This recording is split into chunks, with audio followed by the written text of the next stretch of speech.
Please welcome back to the stage Diana Morero.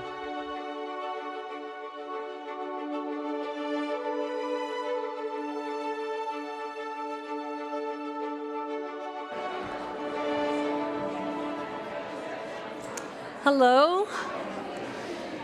Hi. I hope you all enjoyed your lunch, and more importantly, that you had a chance to get to know each other, network, make connections, gain new ideas.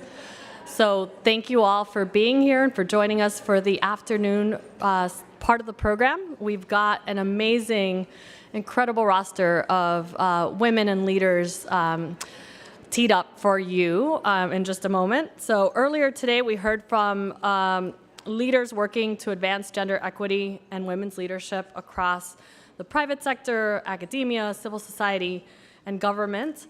And for the next few sessions, we'll take a deep dive into the role of women in trade, development, and diplomacy, among other crucial areas.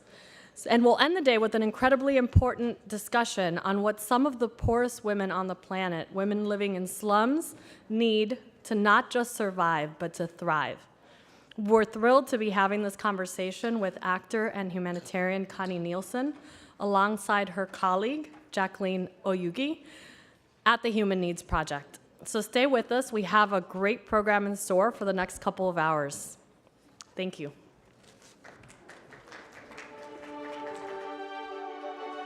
Kicking off the afternoon, please welcome Rita Jo Lewis, President and Chair of the Board of Directors of the Export-Import Bank of the United States, in conversation with the Managing Director of FP Analytics, Allison Carlson.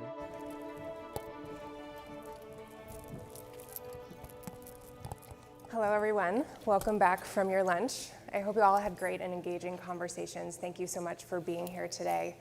And thank you, Chair, for joining us. I'm very excited and quite thrilled, I must be honest, to have this conversation with such a pioneer. You know, you are the first African-American and second woman to lead the U.S. Ex-Im Bank in 88 years, since its inception in 1934. You are a pioneer, a trailblazer, and someone that we really could learn a lot from, both in terms of your leadership and also, of course, international trade. You know, my colleague Claire Furbush was mentioning just before the lunch that, you know, we had done some research with FP Analytics for the last Her Power Index, which was indicating that only about 1/3 of foreign policy professionals are women across the US government.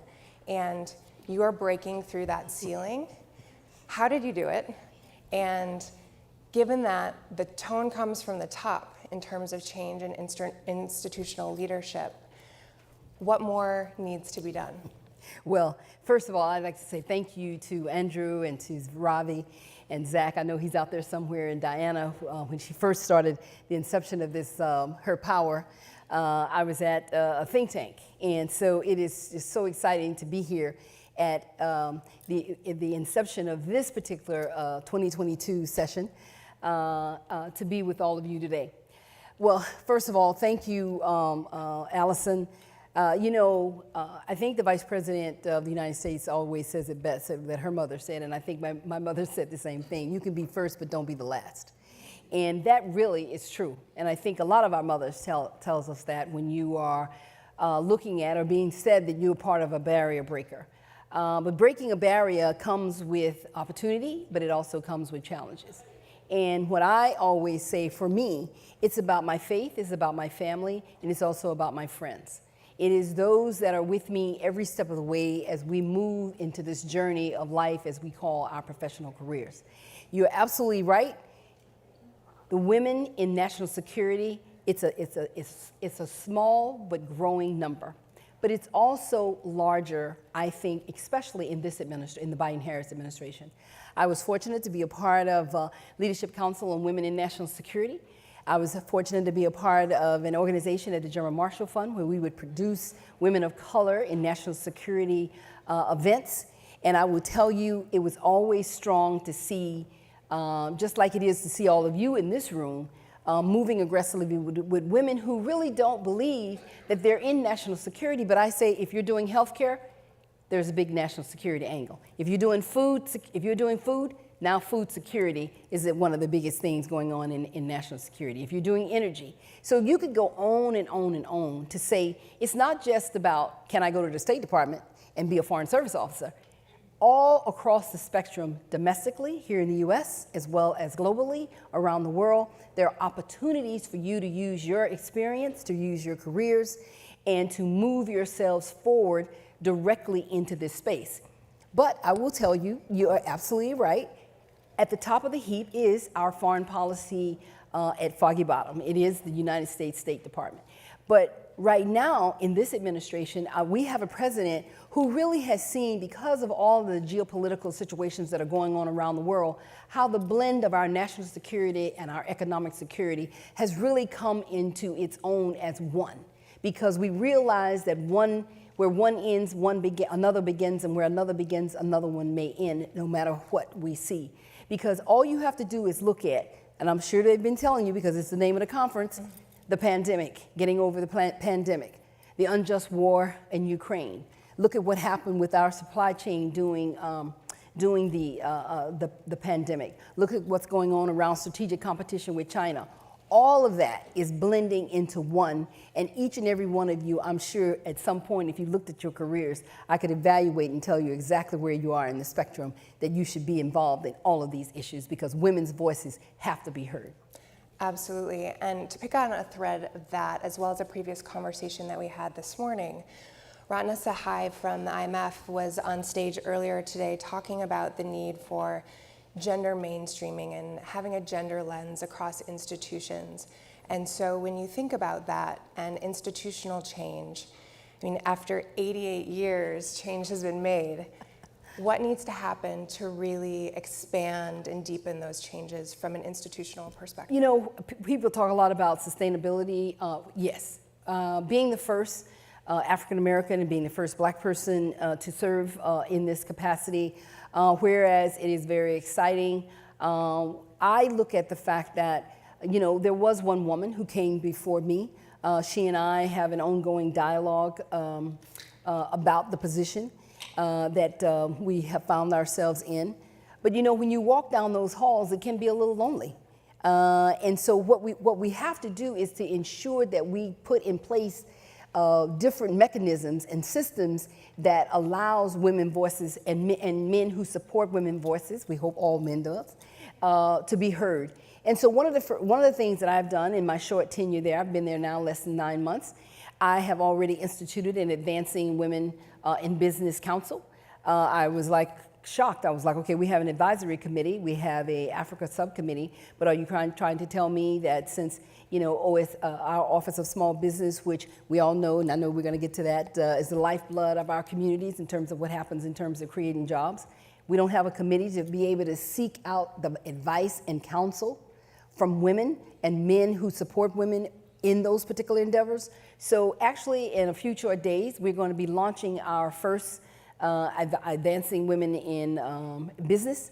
And I will tell you, we have men and women who are on that council, and I am very excited to see that we will have the kinds of experience and expertise and the networks to be able to draw on to have them come in and talk to us about Ex-Im Bank and how we can do better in the space of women and minorities. Absolutely. And picking up on what you said about economic security is national security, and your support for small, women-owned, minority-owned businesses. I'd love to dig into that a little bit more and understand, what are you prioritizing to support those small businesses, understanding not only they're the lifeblood of communities, they're at the heart of post-pandemic economic recovery. So how can Ex-Im support that for US businesses, but also how does that translate internationally? You know, I always like to ask the question, how many people in here have ever worked with Ex-Im Bank, know about Ex-Im Bank? Raise your hands. All right, that means that we still have our work cut out for us. And that's why it's important to be in this room, because you are the ambassadors in the roles that you play that can go out and talk to people about this agency, about this independent agency. We are the United States government's only official export credit agency.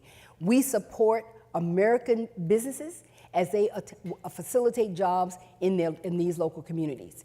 One of the things that Ex-Im Bank does as an export credit agency is to provide working capital for small business, direct loans, loan insurance, as well as guarantees, so that people can be confident in the work that they do if they want to find themselves to be an exporter. One of the things that is always very interesting to me is that these numbers are just startling. If you are a small business, if you are a exporter, one of the things that we have definitely seen is that those businesses are much more resilient. They probably hire more individuals. They can see themselves along the journey of growing and expanding greater. And when they look at the consumer marketplace, where over 90+% of the consumer marketplace is outside of the United States. So it's like we do not want to see our American companies, we do not want to see our women and minority-owned businesses lose out on all those opportunities. And Export Credit Agency, Ex-Im, US Ex-Im, is there to be able to assist you. And so we always say, think about Ex-Im, use Ex-Im, come to see us. And that's why at Ex-Im, in particularly, it is a mandate. It is not just about what has been placed on us from administration to administration. It is a congressional mandate that over 30% of our total authorization of our $113 billion that we have been authorized by Congress to provide for transactions for exporters of whether it's U.S. exporters or foreign buyers of U.S. goods and services, 30% of that authorization should be able to go. That's what Congress has asked us to do. And so in 2021, happy to report that over 87% of our small business, I would say our small and medium-sized enterprises, that was the transactions that we did at Ex-Im. 33% of our direct authorization, our export value, went to SMEs. And in 2021, Ex-Im did transactions of over $381 million for minorities and women-owned business. And we hopefully are on track this year to do the same and do better, because it's still not enough. That's really incredible in terms of the impact over a short period of time.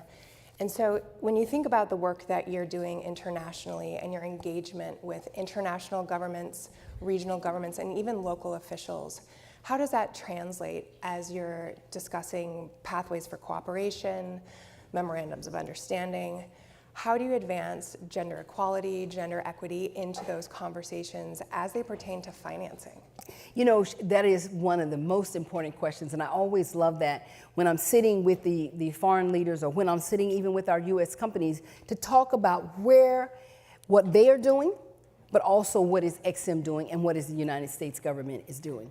We know, I don't know whether you've already been told, that the President of the United States has a partnership for global infrastructure and investment initiative, which also has, we are supposed to look at the 4 pillars. The 4 pillars are 1, climate, digital connectivity, as well as health and health services, but also gender and gender equity. So he is charged with working with his allies and with our allies and friends in those particular areas in this big initiative.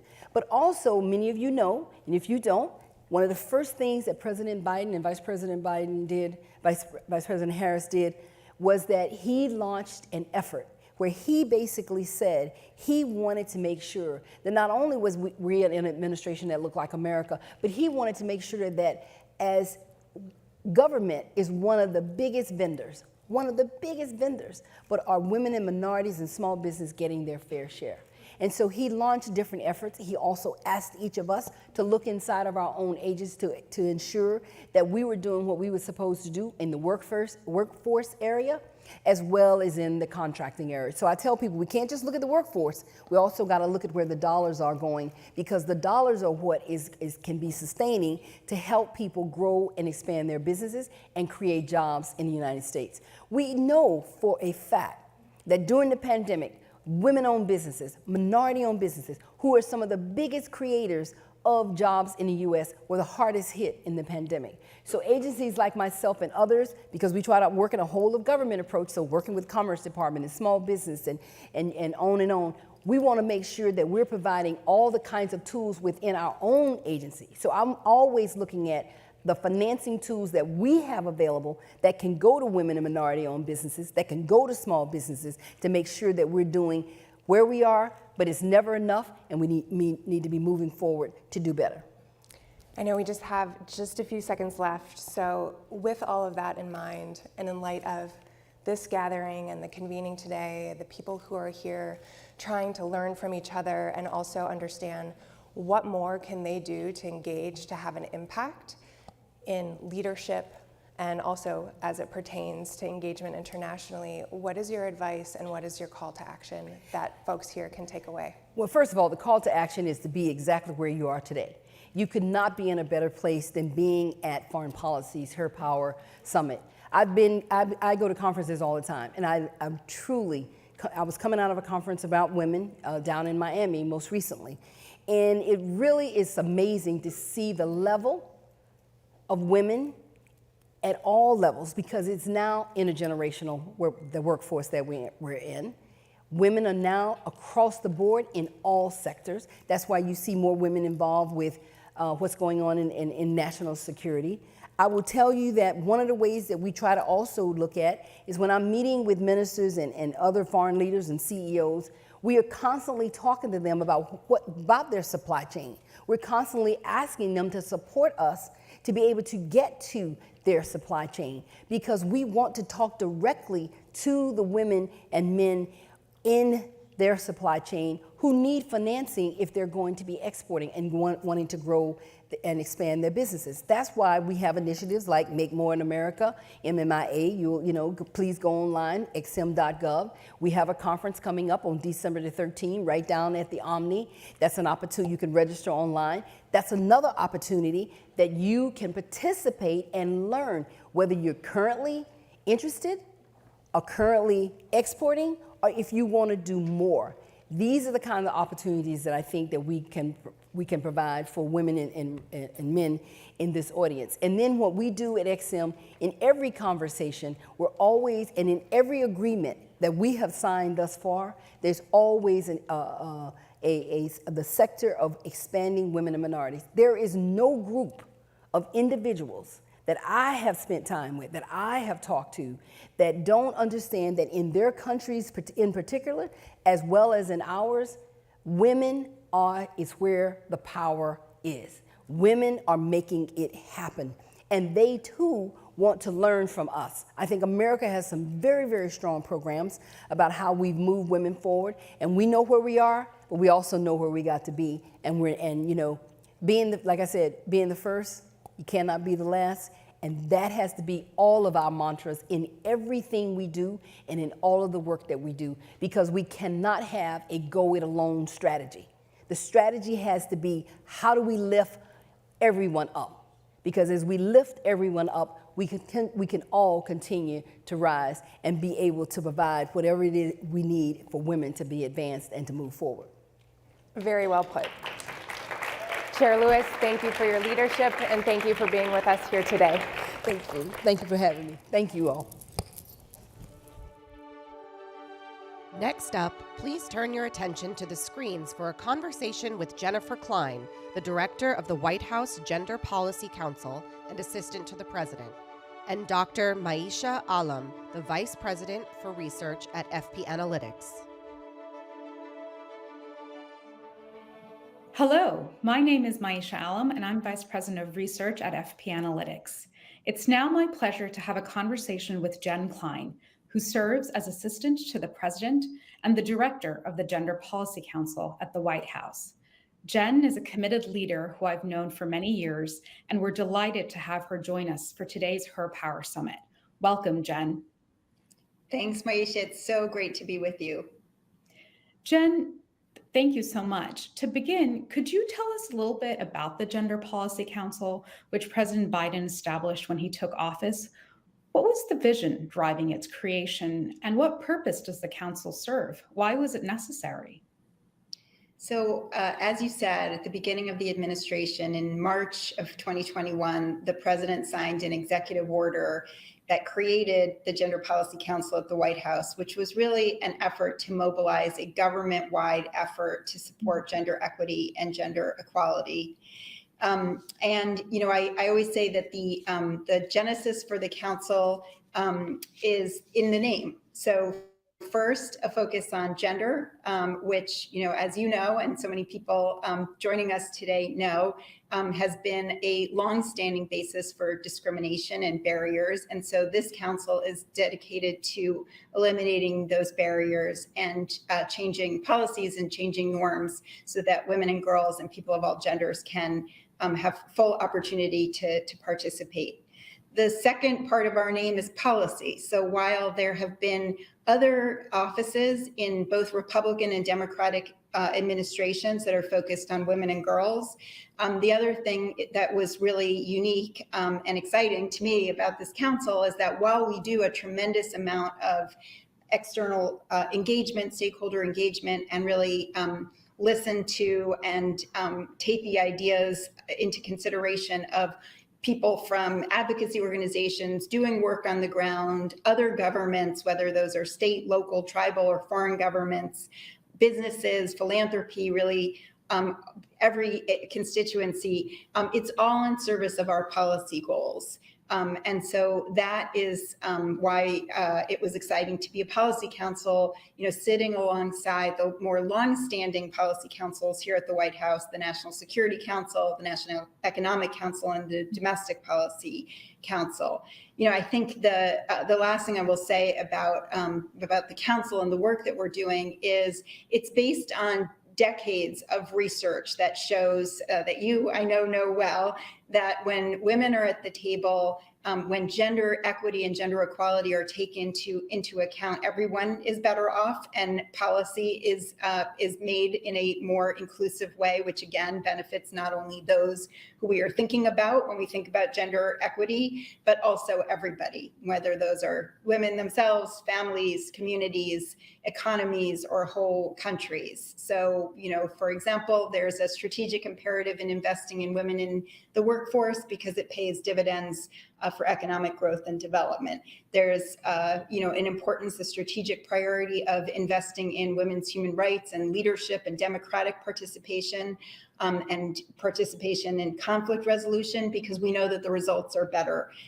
when women are at the table and when their needs are taken into account. So that's what we're about. We're obviously, here to protect and defend women's human rights. We've seen that in our own country as necessary this year, but also, and sort of equally importantly, to get better results for everybody, and for the U.S. government, and for everybody that we're trying to serve around the world. Thanks for that overview. I want to pick up on a couple of things that you mentioned that I think are really important to underscore and to take our conversation forward. The first was that you mentioned, that part of the role of the council is to really help inform and drive a whole of government approach, one that cuts across sectors, departments, issue areas, so on and so forth.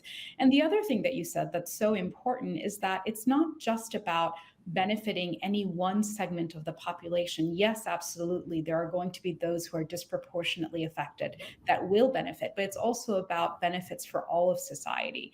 And one of the things that the council has played an incredibly important role in stewarding was in 2021, President Biden launched the first of its kind national strategy on gender equity and equality. And this strategy lays out a broad and ambitious agenda spanning the economy, health, politics, security, climate change, STEM, and so much more. So I'd love to ask you, what was the impetus for this historic strategy? Why was it necessary again, and what's the vision there? And how does the strategy help align the administration's domestic as well as global efforts? Thank you for that great question. You will not be surprised to know that I love talking about the strategy. And as I mentioned, the council itself was created by an executive order. And in that executive order, the president required us to create this strategy and also to report on progress towards the goals of the strategy. So we actually have just submitted to him the first progress report, which we are required to do yearly. So, we've been very much thinking about the answer to your question, which is, why does it matter to have a strategy, and what is a strategy supposed to do? Anyone who knows me that knows that I'm not somebody who's really interested only on the words paper. I'm interested in putting them into action. But one of the things that I've learned over the course of the last year, and really, feel firsthand at this point, is the importance of having it on paper, and the importance not only of ensuring that you've got the right things down on the paper, but then figuring out how to both implement and measure our own results. So it's just take a step back on what's in the strategy. As you noted, it is really comprehensive. So the first sort of principle that underlies it is that this is a comprehensive government-wide approach, and that all of these issues are interconnected. So that if you want to solve for, for example, women's economic security, you have to think about all of the things that go into that, and that's everything from their health, their freedom to live from violence, their rights, their ability to fully participate. So that's just one example.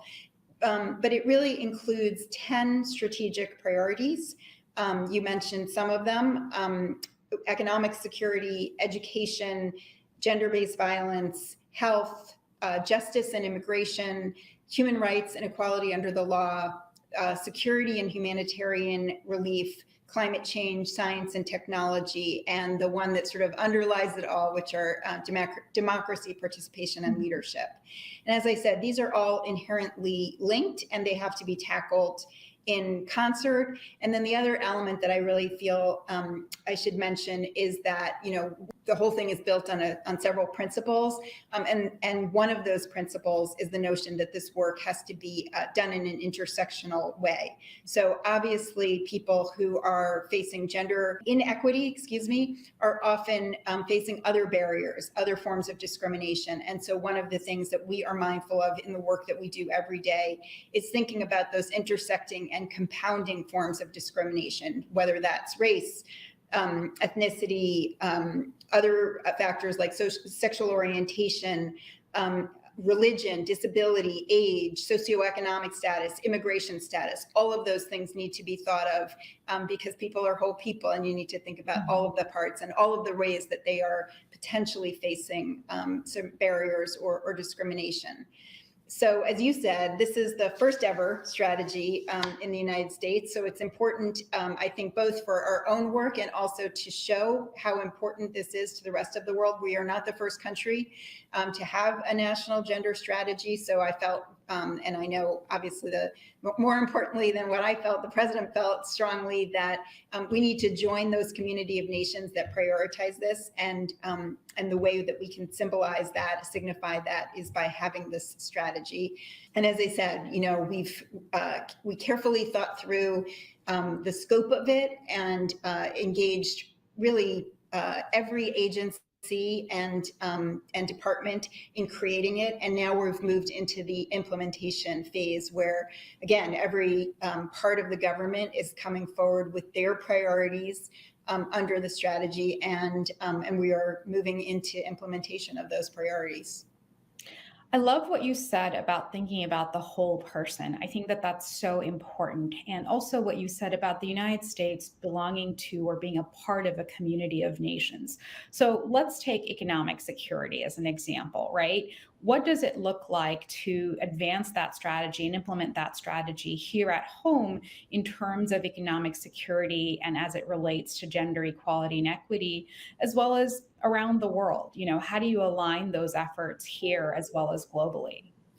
Well, I guess I would say that either sadly or in a more optimistic way, the issues are often very much the same. I mean, obviously contexts are tremendously different, but if I think about the issues that we're working on domestically, in large part, they're the same set of issues we're working on globally. So as you said, to take economic security as an example, I mean, the first thing is we're very focused on access to good jobs, in the United States. So, we've had success in passing some major pieces of legislation that will create hundreds of thousands of jobs, like the bipartisan infrastructure bill. And one of the things that I'm working on is the implementation of that bill with the folks in that office who are responsible for implementing the bill, to make sure that women have access to the jobs that are being created, whether those are jobs in construction or trucking or manufacturing, or in STEM fields, building some of the infrastructure to combat climate change. So all of that, thinking about how to ensure that women have access to those jobs, and also the training that they need to take them. Same thing happens in many countries around the world, and so we are working on that in a global way as well. And there's sort of two mechanisms, for lack of a better word, that we are primarily using right now. One is a fund that was created with the State Department and USAID, which is called the Gender Equity and Equality Action Fund, and there are programs and investments coming from that fund on things like climate and things like economic security, and also, by the way, things like gender-based violence, because as we said, if you're not safe in your own home, you're not going to be able to get out and hold a job and work and support yourself and your family. So that fund is one of the tools that we're using globally.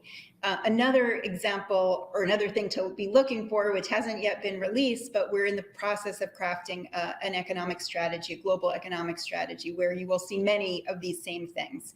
So getting back to the elements, as I said, access to good jobs, pay equity, and combating other forms of discrimination at work. So we know that not only here in the United States, but around the world, there remains a gender and, by the way, racial pay gap, and we need to address that pay gap, as I said, here and abroad.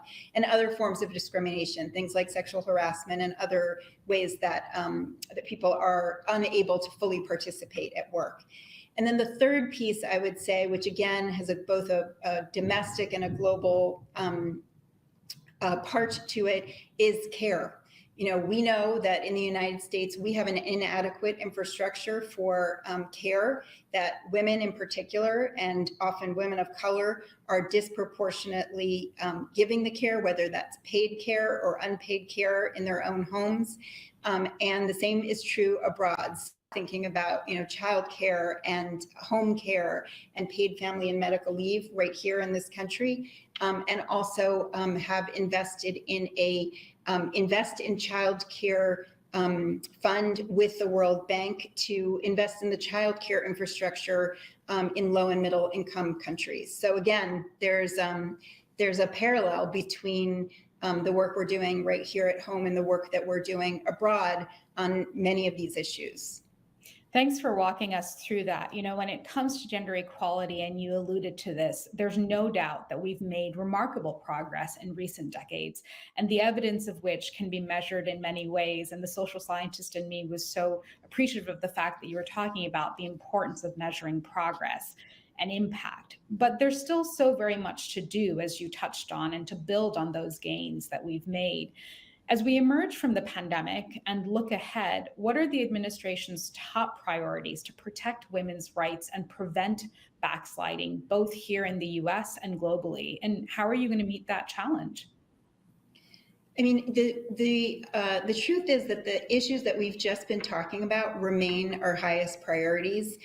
So I would say, and I'll add a few, but I would say that, focusing on economic participation, which is really the heart of what, and the education and training that people need to be able to be in the workforce, is the heart of what, helps people really maintain their autonomy.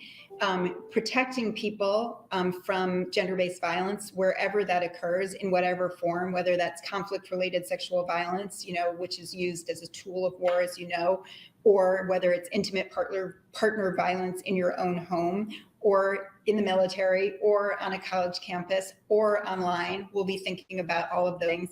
And then the third, which is really the first right here, right now in this country, is thinking about health.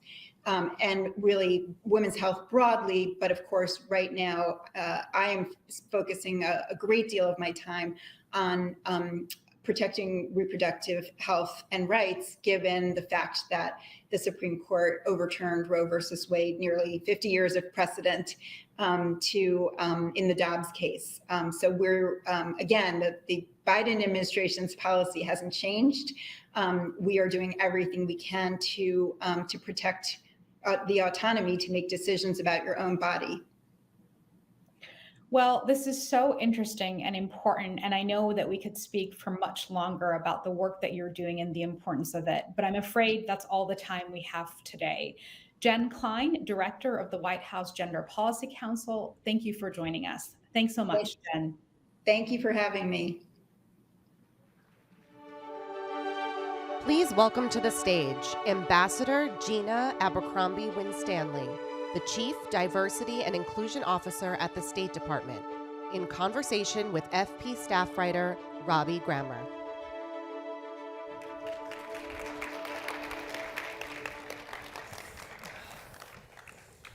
Hey, Ambassador. Thank you all for being here for this really important conversation. You know, it's not often that a 230-year-old government institution says we need to shake things up, but Ambassador Gina Abercrombie Winstanley was brought into the State Department to do just that. After a distinguished 30-year career in the Foreign Service, she came back in the Biden administration to be the first ever Chief Diversity and Inclusion Officer at the State Department. And Ambassador, as you know, the State Department has long had a laggard record on diversity and inclusion. And some might say you're facing an uphill battle in this new role to help reverse some of the trends that we've seen that lawmakers, advocates, even former diplomats have criticized. So I guess my first question here is, how are you working to reverse these trends? How are you working to make the State Department a more diverse and inclusive place? Thank you very much for the question, and I am delighted to be here for this conversation. I have approached it with three principles behind everything we do: transparency, accountability, intentionality, really focused on getting to core issues. I would say in a short answer that we are dual focused on big policy changes, how we do business, and ensuring that every single person of the workforce understands that diversity, equity, inclusion, and accessibility are to be built into our DNA. So, as they say in the private sector, what you measure, what you value, you measure, you reward. And so we have done this with making it a requirement for promotion. And we also look at more immediate things, short tips to help people navigate this space successfully. And I imagine a lot of people here in our audience online, might be thinking about going into the Foreign Service, joining the government, at a time when there's these big national conversations on diversity and inclusion in the national security space. What's your advice to the next generation who might be thinking of joining, but at the same time are seeing these headlines or hearing these stories about these struggles? Yes, come join us. That is what I have to say to you. Come join us. We have always been an amazing organization in which to work. I've had a 30-plus year career, and I go in 95, 97% of the time joyfully, and that's hard to find in work. So come join us and know that we are working seriously with money, with resources, with personnel, with leadership, focused on ensuring that the organization that people will join now is going to be better than the one that I'm working in today. So come join us. You know, the last time I interviewed you, you had a line that stuck out to me, and you said, "We suck at things we shouldn't suck at." And so I'm wondering now, you know, now that you've been in the job for a while, you've gotten your sea legs, so to speak, how can the State Department stop sucking at the things that it shouldn't suck at? Yeah. And how can you apply that to other agencies, the Pentagon, the White House, you know, other government agencies that might be dealing with some of these issues? Yeah, well, we're all dealing with these issues. That's one thing that the President's executive order has done. Every federal agency is setting up a chief diversity officer in office that's focused on these issues to get it out to their workforces. And we do coordinate across agencies, so that is there. working under the leadership of the Office of Personnel Management. CDIOs are getting together. We're talking about standards. We're talking about resources. We're talking about how you bring the laggards along with you. For getting to stop sucking at things that we should not suck at, it's persistence. It is frank speech, which you know I am good at. It is also diplomacy, because you can't make people feel bad, and nor should they feel bad about what they haven't accomplished yet. This is a trajectory. This is an ongoing journey. I'm learning things on a daily basis.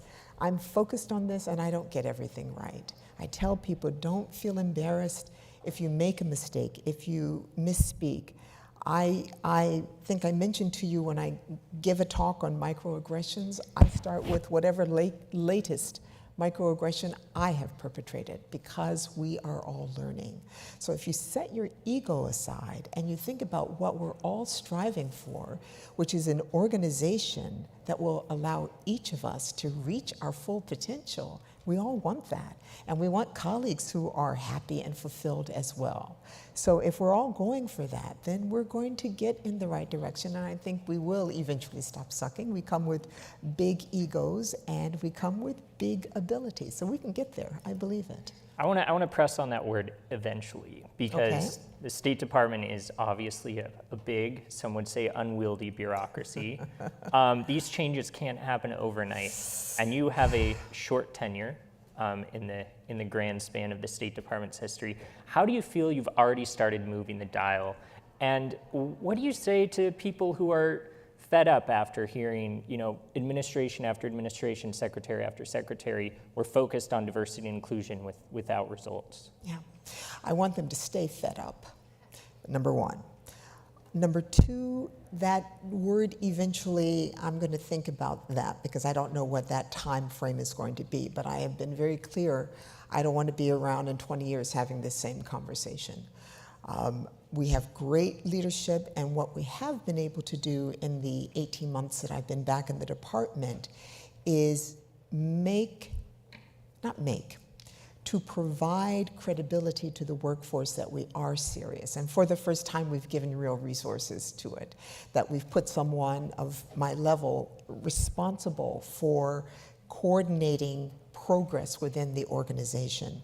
We have made foundational changes that are not going to disappear in a year or 2 years. That precept of, if you want to be promoted, you better be able to talk about the impact of your support for DEIA. That's not going away, even if I disappear in a year or 2 years or 3 years, quite frankly. It's longer than that.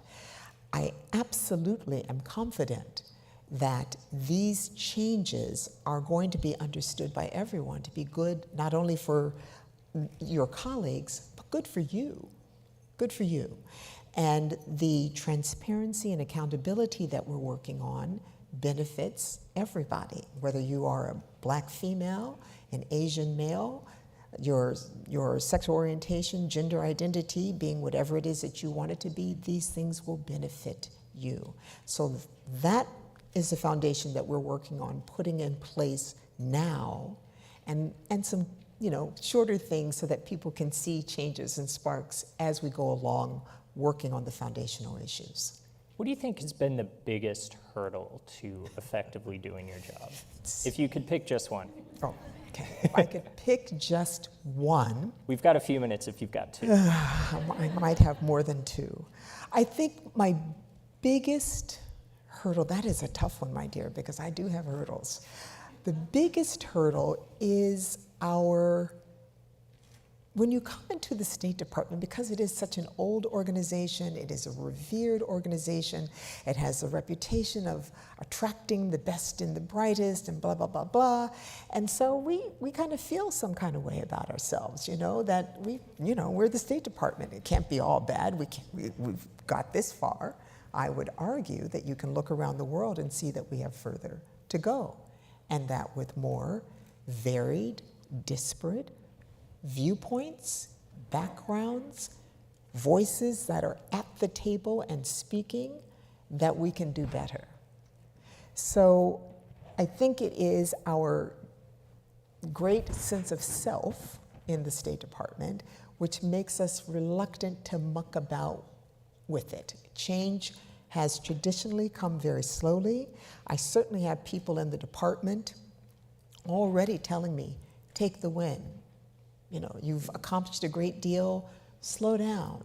This is an organization that moves slowly. We are a large bureaucracy. We're not going to move quickly, and that is all great advice that comes in this ear and kind of goes out that ear, because while people who have been with the State Department are saying that, my younger cohorts, my many colleagues who know that we can be better, that's not what they're saying. They're saying, keep going. We are glad you're here. How can we help? Where do you need us to speak? Keep going, keep going.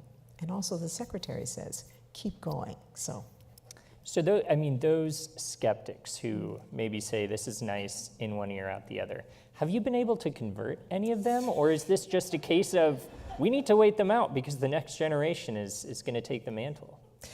I don't know about converting them on the one hand. What I will say, though, is that they understand the power of this moment. I do believe that.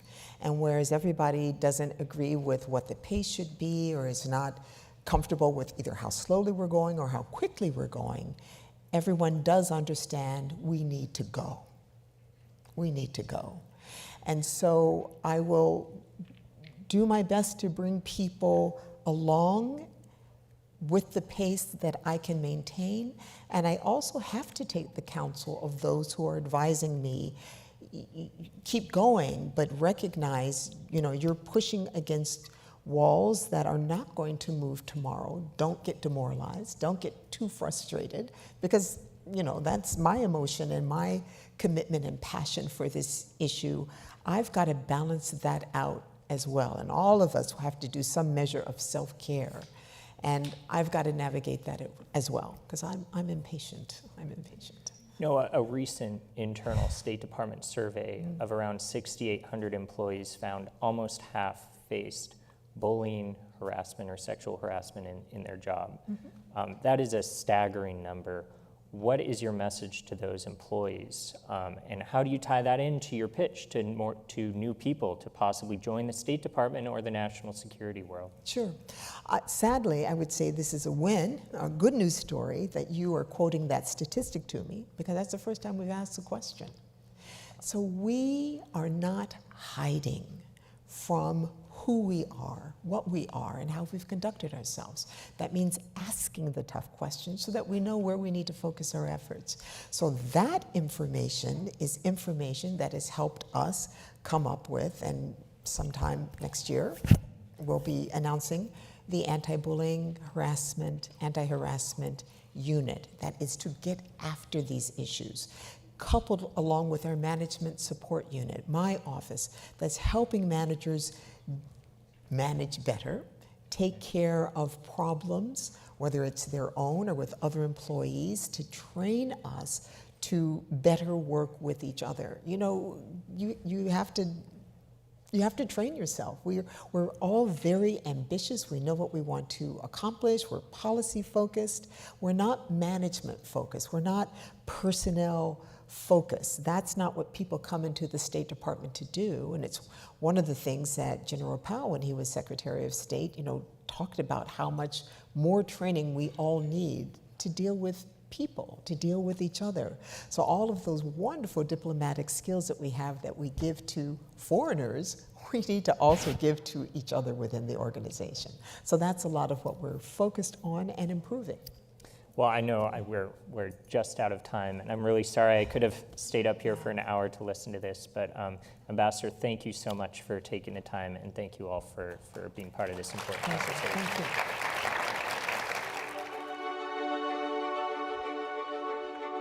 Please turn your attention to the screens for a brief scene setter to tee up our next conversation, focusing on the economics of women and aging.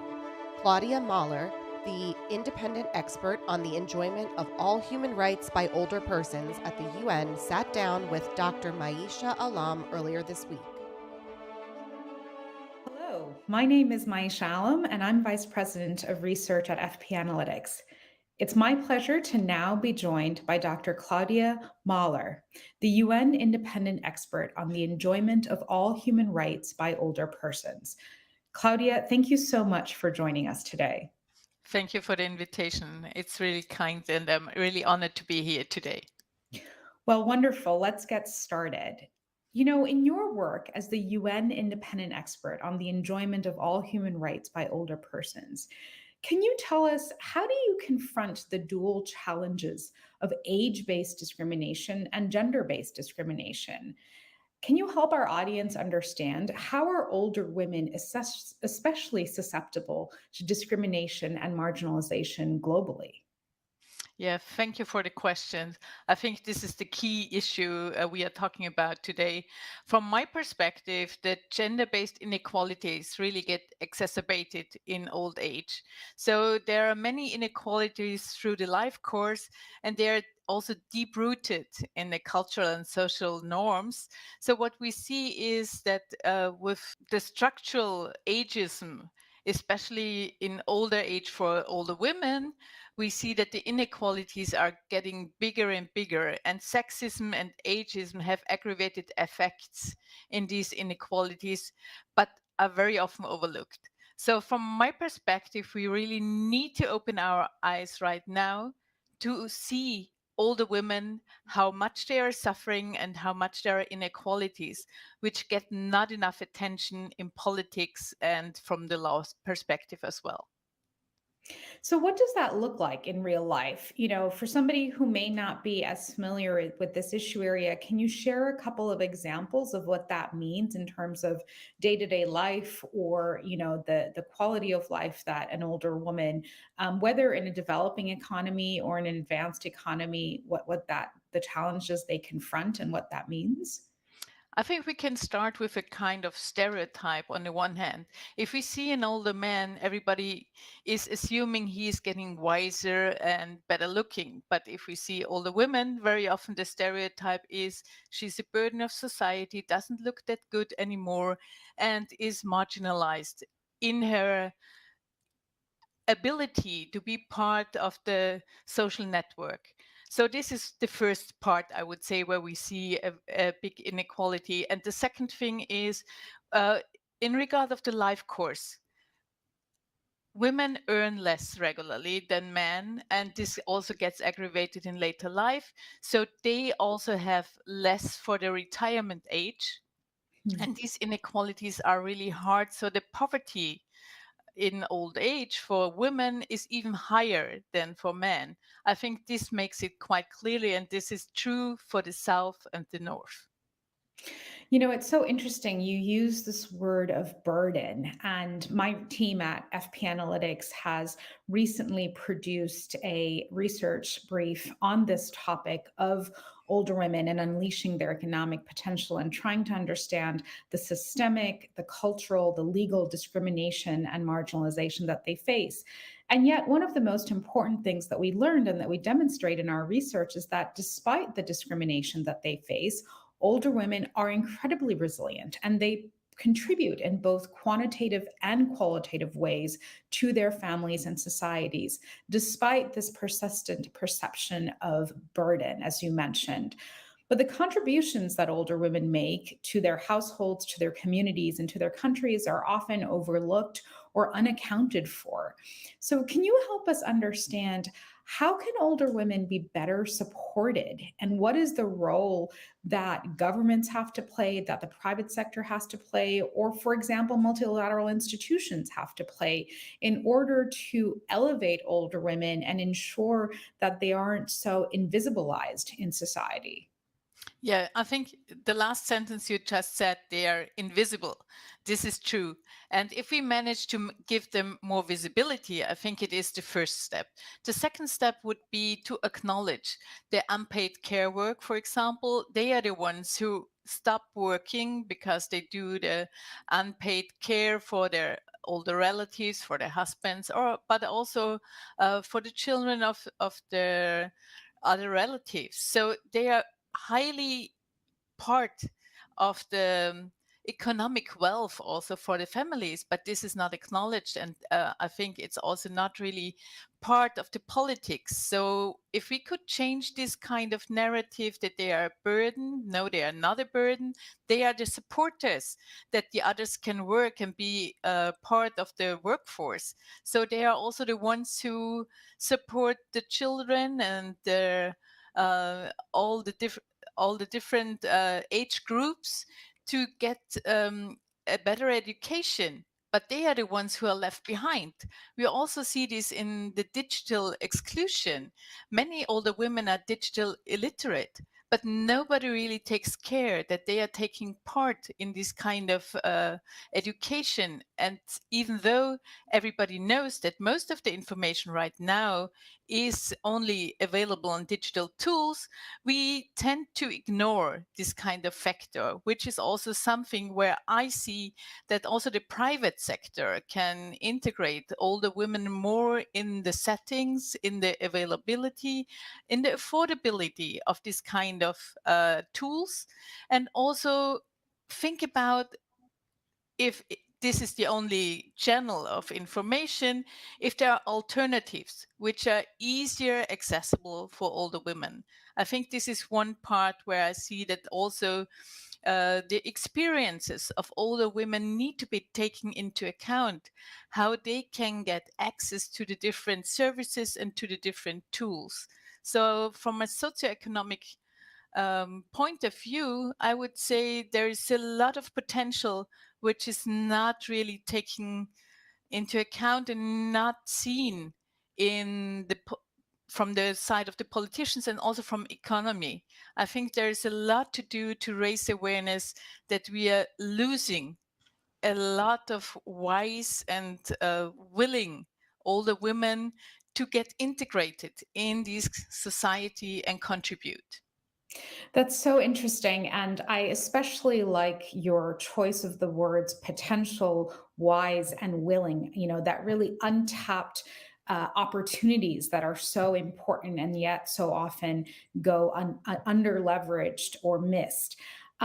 You talked about potential. So let me ask you this as a final question. Can you highlight some examples of either groundbreaking legal advancements, national policies, or maybe innovative programs from around the world that you believe are promising approaches in terms of how to best protect the rights of older women and how to best promote their health and socioeconomic well-being? What are the causes of optimism or some best practices that you've seen?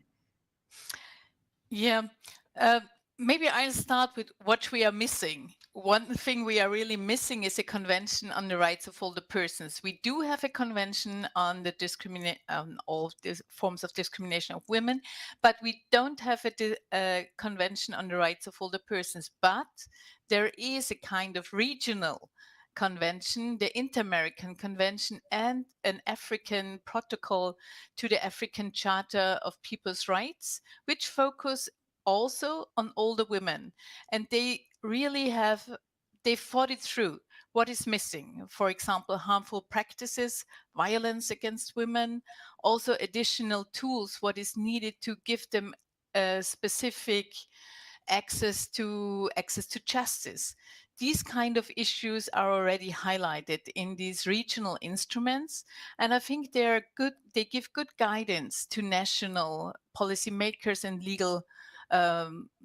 next legal steps. So from my perspective, we need to integrate structural ageism in the legal frameworks to acknowledge what is really missing from my perspective, and also to combine it with a gender lens. I think these two tools are really a very good weapon to combat age discrimination combined with gender discrimination. Well, I really appreciate those points, and in particular, this idea of needing to mainstream age alongside gender. And I think that call to action and that need for a convention is a great place for us to end today. I wish we could continue this conversation, but it's all the time we have. So thank you so much, Dr. Claudia Mahler, the UN independent expert on the enjoyment of all human rights by older persons. We appreciate you joining us. Thank you, Claudia. Thank you. Now, to continue the conversation, please welcome MacArthur Genius Award recipient and the president of the National Domestic Workers Alliance, Ai-jen Poo, and Deborah Whitman, Executive Vice President and Chief Public Policy Officer at AARP. And joining us now on the live stage, Dr. Maisha Alam. Hello. Hi. Hi, everybody, and thank you so much for joining us for this conversation. I think over the course of the day today, we have rightfully heard about the critical importance of investing in girls' education in early childhood. And now we have the opportunity to have what I think is an equally important conversation about the well-being of older women around the world. I think we can all agree that we all want young girls to grow up to be healthy, successful, productive, and secure women, older women. So that's what we're going to talk about now. And following from the conversation that you just heard with Claudia Mahler, who's the UN independent expert on the enjoyment of human rights by all older persons, I'm now delighted to be joined by two trailblazing leaders. First, Ai-jen Poo of the National Domestic Workers Alliance, an incredible trailblazing leader, and Dr. Deborah Whitman of AARP, who's done incredible work on this issue as well. Thank you so much for joining us. Glad to be here. Deb, I'd love to come to you first and bring you into the conversation. To coincide with today's Her Power Summit, my team at FP Analytics, the Research and Advisory Division of Foreign Policy, launched a new research brief in which we look at both the challenges that older women face in terms of their economic security around the world, but also the opportunities for making change. And one of the things we highlight through our research is the relationship between gender and age-based discrimination. And this is something that Claudia touched on, and how those inequities compound over time and exacerbate over time. So Deb, what I'd like to ask you is, can you help us unpack and understand what are the economic implications of that dual discrimination that older women face? Thank you. But I think I want to unpack first, because we are a room of mostly women, what age discrimination is. And age discrimination isn't just you think you're too old for something. It's also you can be too young for something. And so I'm going to ask for a little audience participation. If you're in the first half of your life, have you ever been told you're too young? And if you're in your second half of life, have you ever been told you're too old for some role? So raise your hand if either of those things have ever happened to you. All right, so age discrimination is also interesting because it's one of the isms that we all face, and we also put it on ourselves.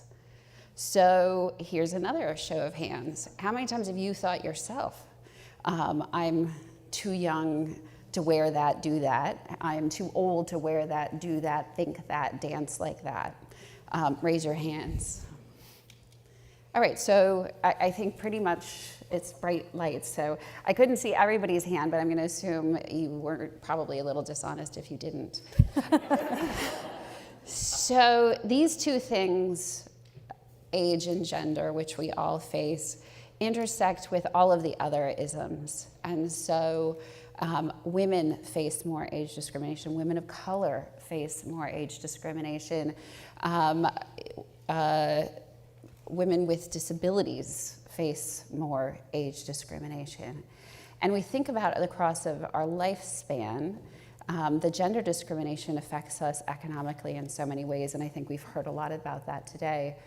But we're less likely to earn as much. I think Indigenous women make 51 cents for every dollar a white man makes. They are 3 times more likely to leave because of caregiving, and I know Ai-jen's going to talk a lot about that. 1.6 times more likely to be part-time. And if you're part-time and you have if you're part-time, you're less likely to be part of a retirement plan. Mm-hmm. If you are a woman, you're more likely to work in a small business, so you're probably less likely to be in a retirement plan. And so all of these things, the thing about age is it multiplies discrimination and it compounds over time. So even if we look at Social Security, which is gender neutral, we see that women have lower checks on average. And let me just remind people, because I love the program so much, that these checks are not large. So the average woman's Social Security check is only about $1,500 a month, but that's 20% lower than men. And so all of these things add up. And again, I think back to my original questions of the group, we also limit ourselves sometimes. We are limited, and we also limit ourselves as we age. Thank you so much for that, and I think you've given us so much to think about. And I want to bring iGen into this conversation and pick up on something that you mentioned, as well as Claudia in the pre-recorded segment, which is about unpaid care work. iGen, older women in households across America and throughout much of the world, especially in developing economies, are responsible for caregiving and unpaid work in their home and in their communities, not just inside the home. Can you help us understand the economic significance of that reality? And let me ask you this, what would dignity for older women who carry that responsibility look like? Ooh, great questions. Well, I feel like probably all of us have someone in our lives who we're caring for or managing the care for or will. Actually, former First Lady Rosalynn Carter once said there's only 4 kinds of people in the world: people who are caregivers or will be, and people who need care or will need care. And women live longer, so we're more likely to need care, and we are the vast majority of the unpaid caregivers in the world. Someone who was it once said that other countries have a safety net and the US has women. So we are holding up a huge part of the economy that is not accounted for, it's not valued, and we're doing it through our unpaid labor as caregivers for our family members and loved ones. And then we're also disproportionately concentrated in the care workforce. Over 82% of all professional care workers are women, and majority women of color. And that has always been the case. And so when we think about this huge part of the economy that's been so undervalued and so unaccounted for, unrecognized, it's all the work of women. And yet it is so essential. It is the work that makes all other work possible. In COVID, I think we all kind of watched as the shutdowns happened, daycare centers closed, nursing homes closed, and many of us brought parents and aging loved ones home with us. And we were doing everything in our power, and it just was nuts. It was too much. And it's because we don't have an infrastructure to support us to take care of the people that we love in this country. And it disproportionately harms women, forcing us to make impossible choices between our family members and our income.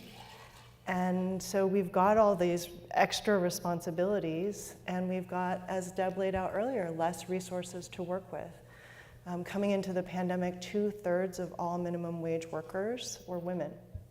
And these are jobs without paid time off, without access to a safety net or health insurance. So all of these inequities compound in our experience of caregivers, and in the span of 2 months, in the first 2 months of the lockdown, 4 million women were pushed out of the workforce because of caregiving responsibilities.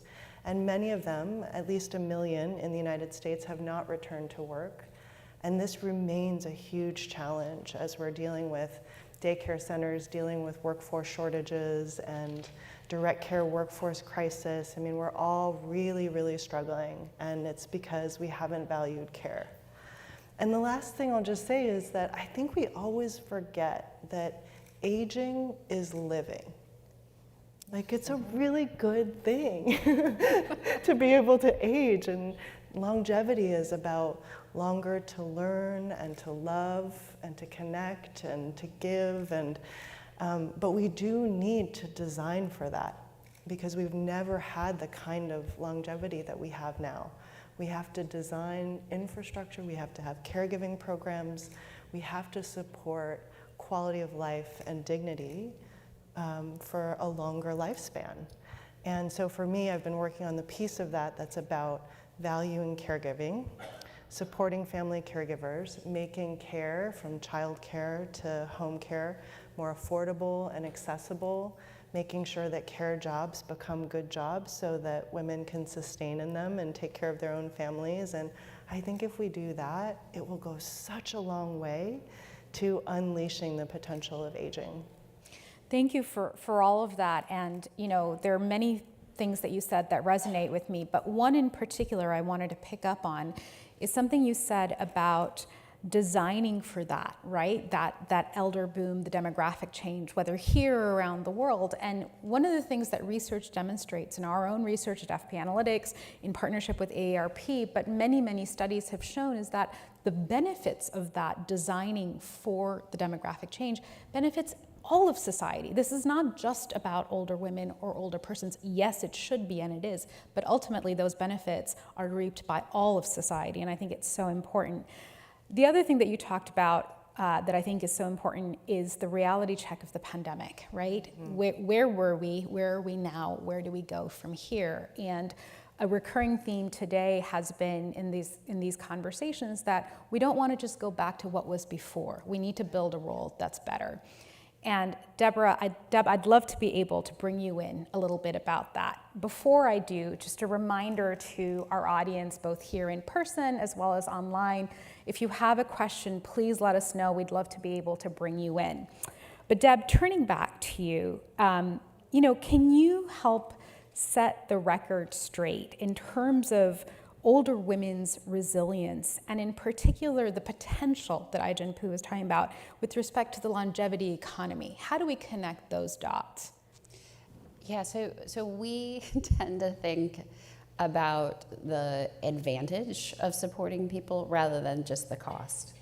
And I want to put Ai-jen's work into frame because she's right. In the United States, we basically say, if somebody needs care, Medicare doesn't cover it. So it's the family's job first and foremost to take care of them. And we're losing so many people, mostly women, who then have to drop out of the labor force in order to short-term or long-term take care of their family members. And if we just measured that cost for people over age 50 to the economy, it's $1.7 trillion. So if we created more good jobs for paid caregivers, then people can go back to work, their loved ones can be safe. And we shouldn't be thinking of this as just an expense, because the expenses are happening already. So we also need to think, again, moving back to your broader question, beyond the care economy, is the broader economy as a whole too. So people over age 50 spend 51 cents of every dollar as consumers. They're an enormous force in our economy. But yet so much of our economy is really focused on the 18 to 24-year-old group for advertising, and say. We were laughing backstage. I've gotten more compliments on my comfy shoes than had I worn the biggest high heels, because we all have different needs and want comfort. And we're not necessarily designing our society for the needs of an aging society, but also our entire economy. And so those are things that we think a lot about at AARP. Designing for all and designing for demographic change. This has been a recurring theme. And again, a reminder, if you have any questions, please do let us know. But in order to be able to design change, you need policy reforms and you need conducive legislative environments. So Ai-jen, I'd like to come back to you next and ask you exactly about that. What kind of policy reforms do we need, whether here in the United States or if you want to talk globally, in order to make the exact kind of change that both of you are talking about happen? What does a conducive policy environment look like? What does legislative reform look like? And if you had to say these are the absolute priorities, what would they be? I would say, and we call it building a strong care infrastructure in this country, I would say that we need to make long-term care in any setting, especially in the home and community, much more available and affordable, accessible to all. That we need to make childcare much more affordable and accessible to all. And that we need to establish a paid family and medical leave program. We're one of 2 developed countries in the world that doesn't have paid family and medical leave in the United States. And that every job in the care economy should be a living wage job with benefits and real economic security, because these are the jobs of the future. I mean, a lot of talk about the future of work and robots taking over. Well, these are jobs that are here to stay. We're going to need them for the foreseeable future until we design an algorithm for empathy. We need people caring for the people that we love. And so what if we made them great jobs, right? And I think it's a huge opportunity, and there are actual policy measures to make that happen. And the good thing about it is that COVID, a silver lining of COVID is I think that, you know, whereas, as Deb said, most of us assumed responsibility for care as kind of a personal responsibility. And if we, for some reason, can't manage it or can't afford it, we blame ourselves, like it's a personal failure. And COVID, I think, helped us see that we actually, as a society, need to invest in these programs and these policies because they are about the economic health, well-being, and opportunity of everyone in our society, especially women. And we, because of COVID and because I think we're organizing, and Deb has worked on these issues forever, I've learned so much from her. I think we have more momentum now than we have ever had. We have more champions now. We have members of Congress, men and women, talking about care as essential infrastructure and the care workforce as essential workers. And I mean, that's never happened before. It seems like a small thing now, but it's huge. And you know, the House of Representatives passed a bill, the Build Back Better Act, that had hundreds of billions of dollars for care. Huge breakthrough. Now, we didn't get that bill through the Senate, but there was 2 years ago $0 on the table. And so I think there's just been a huge amount of progress made, and we just have to keep going because this is kind of our generational mandate, I think, as we live longer. 4 million babies born per year, 4 million people turn 65 every year. On both ends of the generational spectrum, the pressure on care is more than ever before. And so if we can actually lean into that, there's a huge amount of opportunity. I love the way that you've highlighted progress, and that progress has been made despite much, much to do. So I'd love to ask both of you one final question, and it's the same question for both of you. I'll come to you, Deb, first, and then go to iJen, which is, when you look at the reality that we are in now, what does give you hope? What does give you cause for optimism when we think about the future for older women and unleashing their economic potential and building the kind of societies you're both describing? So I've been working on aging issues for 25 years, and I'm only 52. So it's been a while, and we're nowhere near where we should be. But I am excited about what's happening in states. Places like California, which has a state plan on aging that is looking comprehensively at the whole things, because aging, care fits with long-term care, fits with health care, fits with economic security, and being able to look at all those issues simultaneously. So I'm excited that while we may be locked up here in Washington, in places like Washington State or California, there's actually some exciting things going on. So laboratories of democracy are working. I am inspired by just the millions of women whose profession it is to support us with caring for our loved ones. And it's like hard work. If any of you have ever worked in these jobs of direct care or child care, it's really, really hard work. And you're responsible for nurturing the human potential of children and supporting the dignity and the ability of our elders to live full lives. And it's hard. And it's underpaid, and people still, so many women, millions of us, get up and we do it every day. We show up and we care, no matter what. And I think that that's so inspiring. And if we could just value it as a society and protect it and uplift it for its true worth, I think so much could be possible. I think that's a great call to action for us to end this conversation. Deb Whitman, Ai-jen Poo, thank you so much for joining us, and I hope that we can continue this conversation and this work so that it is the norm that we focus on older women and aging populations and meet that reality of the future. Thanks so much for Thank having you. us. Thank you.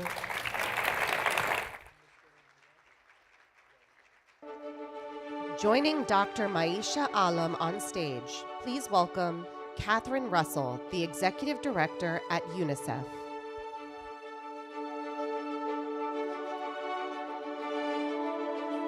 So wonderful to see you. Thanks. I'm in the third.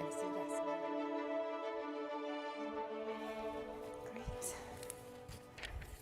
How are you? I'm good. Hello again, and it's now my great privilege and great pleasure to reunite with a woman that I admire greatly and who's just been an incredible leader for decades. Ambassador Catherine Russell is currently the Executive Director of UNICEF. She was previously U.S. Ambassador for Global Women's Issues and has held many, many roles and been a lifelong advocate for women and girls. So, Ambassador Russell, thank you for joining us today. Thanks for having me. It's nice to see you again. It's wonderful to see you. We have a lot to cover in a short amount of time, and so I'm going to jump right in if you'll let me. Sure, of course. Climate change and conflict are contributing to protracted humanitarian crises around the world, including, for example, in the Horn of Africa. And I'd love to ask you, what have been the impacts of these compounding crises on girls, and what more needs to be done to make sure that their needs and their aspirations are better supported? Yeah. Well, I'm going to add one to your list. So it's climate change, it's crises, and it's also COVID, which has still had a huge impact. And we think about these as kind of intersecting, cascading crises that all make each other worse, right? And it's especially difficult for people who are more vulnerable. That tends to be children always, and women in many cases. And so for girls, it's like it's just a very difficult time. And I always picture every other UNICEF executive director saying, "Oh, it's a really tough time for children," but it's a really tough time for children right now. And I think that I've been to the Horn. I went to Ethiopia. I can't remember when, maybe in March. And it was devastating to see what's happening there. It's just so dry, and the populations, a lot of the populations, herd animals. They follow their animals around, and the animals can't find any water. So the animals are dying, and that means that the families can't support themselves, right? And what are the consequences of that? Well, one, we see really high numbers of severe acute malnutrition. And I saw that there. I saw it in Afghanistan. Strangely, I saw it maybe 2 weeks ago. I was in Vietnam. That's a devastating thing to see, for children. I always knew that it was bad, and you see the children who, are emaciated and all the rest of it. But I learned on my first trip that in addition to being so dreadful physically, it's also really painful for these children, which was just, kind of added a little bit of horror to the situation. But I have seen it. I saw it in Ethiopia, and basically you walk into a hospital room, it's full of babies. The mothers are perched on the side of the bed. The mothers are almost always malnourished too, which is how the children get malnourished in the first place. And the whole room is quiet. And it's because the doctor told me it's that the babies are just too weak to even cry. So it's a tough thing to see, and we're doing a lot on it, actually with a lot of support from the United States government, which has been fantastic. But I tell just one little story. When I was in Vietnam, I saw a mother who was so tiny, right, so thin and wasting away herself with this baby who was emaciated, and the father looked fine. And so I said to the doctor, "What's that about?" And he said, the men, the boys eat first, right? That's just the way it is in this ethnic culture where we were visiting. So I think that these difficulties are compounding and always a little bit worse for the most vulnerable, and those are usually the children and girls. I appreciate you being so frank and also helping us understand just how challenging the reality is currently. And I'd like to be able to pick up on a couple of threads. First, and you talked about food already, we are in the midst of a global food crisis, which represents a significant challenge for hundreds of millions of people, including children, especially in early childhood years.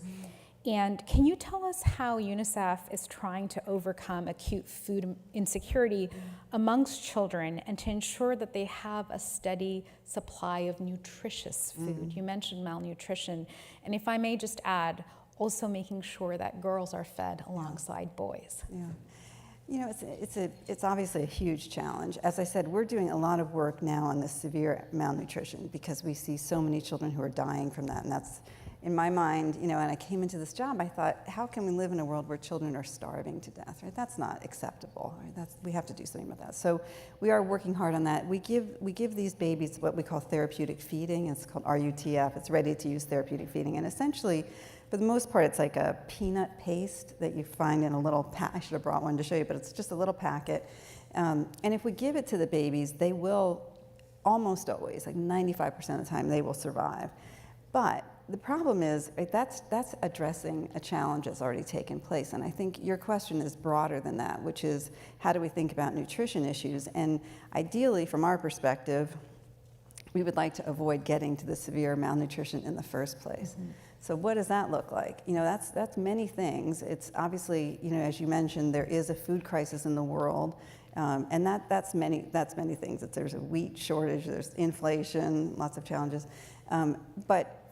So what we're trying to look at is supporting families and supporting children and getting what they need, but also trying to work with usually the mothers, not always, but 99.9% of the time with mothers, to work with them on nutrition issues so that they understand how to nourish their children. Because I saw one really surprising thing in Rwanda, where I was in a community where they had lots of food, it was an agrarian area, beautiful, green, raising lots of vegetables and things, but the babies were malnourished. And so these families were raising chickens, and so selling eggs and then selling chickens, but they didn't know the mothers didn't know to give the babies the protein, and that's what they were missing. So UNICEF worked with the community and said, you know, if every day you give every baby, every child an egg, right, and it did solve the problem. So it's a complicated challenge, right? Because in parts it's shortages, in part it's poverty, in part it's lack of information. And so UNICEF is trying to work on that issue pretty comprehensively, but it's a big challenge. Well, and I think that story is a perfect example of how do you ensure that nutritious food is reaching your children, right? Yeah. Yes, they need enough food, but they also need the right kind of food. Yeah. Earlier in the conversation, you rightfully pointed out what is going to be the socioeconomic legacy of COVID-19. We are emerging from the health crisis. We are not there yet, but we are emerging from it. But the socioeconomic impacts, and we've heard about this over the course of today, are monumental, yet to be fully understood and yet to be fully seen. And one of those impacts is related to education and the fact that children have now for 3-4 years lacked consistent access to education, and that girls in particular have been pulled out of school, especially in developing economies. Can you talk a little bit about both the impacts that you've seen at UNICEF, whether that's on child marriage, whether that's on learning outcomes, and how do we course correct? How do we fix this incredible problem? Yeah. Well, you're right. It's a huge problem. You know, I don't know if most of the audience, I assume you're Americans, so you've, as I did, sort of heard about the COVID challenges, mostly through the eyes of American children who either spent too much time on computers and alone, or, you know, in cases where they didn't have any access to computers, certainly struggled. In poorer countries, it's been really devastating, I have to say. I mean, our estimates are about 100 million children were plunged into poverty because of COVID. So there's that problem, first of all, which is that they just don't have resources. And then second, a lot of children didn't get their routine vaccinations. Again, really serious problem. It means that children are getting things like measles, things that they shouldn't have to suffer from, but they are getting them. And third, as you mentioned, really huge impact on their education. In many places, it wasn't that great to start with, right? Our estimates are about half of 10-year-olds pre-COVID couldn't read a simple sentence, right, or do simple computations in the world. Staggering number, right? Now, our estimates are between 2/3 and 70% of children, 10-year-old children. So I mean, it's almost like you can't even imagine how we can fix it. We did a big summit. I'm sort of anti-summit, but we did it wasn't my idea, but there was a big summit at the UN during UNGA on it was called Transforming Education, and like how do we fix this? How do we do better? UNICEF, World Bank, Gates, I mean, we all came together and really decided that the best, most important thing we could do is focus right now on fundamental learning, foundational learning for children. We've got to get them, you can't really learn things unless you can read, right? We've got to get them back, that they can read and do basic computations. So we're working with countries around the world to do that, to do better on that. But I think, you asked specifically about girls. Again, with every problem, it's a little bit more difficult for girls, almost always.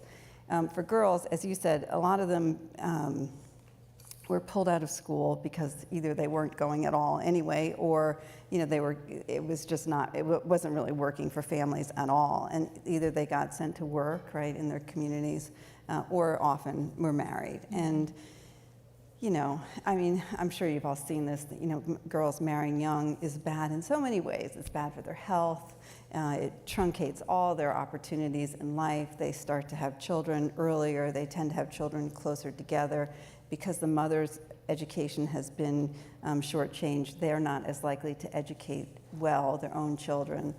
They don't get their children vaccinated, which like every single indicator is worse. So we've actually seen in many places that girls are coming back, and we're happy about that. But they're so vulnerable all the time that we have to make sure that the parents see that there's a reason for these girls to be in school, right? Because from the parents' perspective, it's not always like a crazy decision, right? They say, well, I want my daughter to, be safe and secure in a marriage, or I want her to be able to contribute to some income. It's not always bad. It's always bad. They don't always have a bad intent. A lot of times they think they're doing what's best for the daughter. So sometimes we have to say, look, if she gets an education, this is what her life looks like. This is why the investment is worth it on the part of the international community and for the families and communities themselves. Listening to you speak, a couple of things stand out. One is on this issue of child marriage, that it's oftentimes a coping mechanism and sometimes the only option that's available. But also, you really, I think, hit home the point that solutions have to be cross-generational and intergenerational. It's not just about supporting children. Yes, of course it is, but it's also about supporting mothers, supporting parents. Yes. We have a audience question that I'd love to bring in now. This is from Rangina at Arizona State University. Thank you for the question, Rangina. She asks, how can you assure the world that UNICEF will be able to remain apolitical in order to serve its mission globally?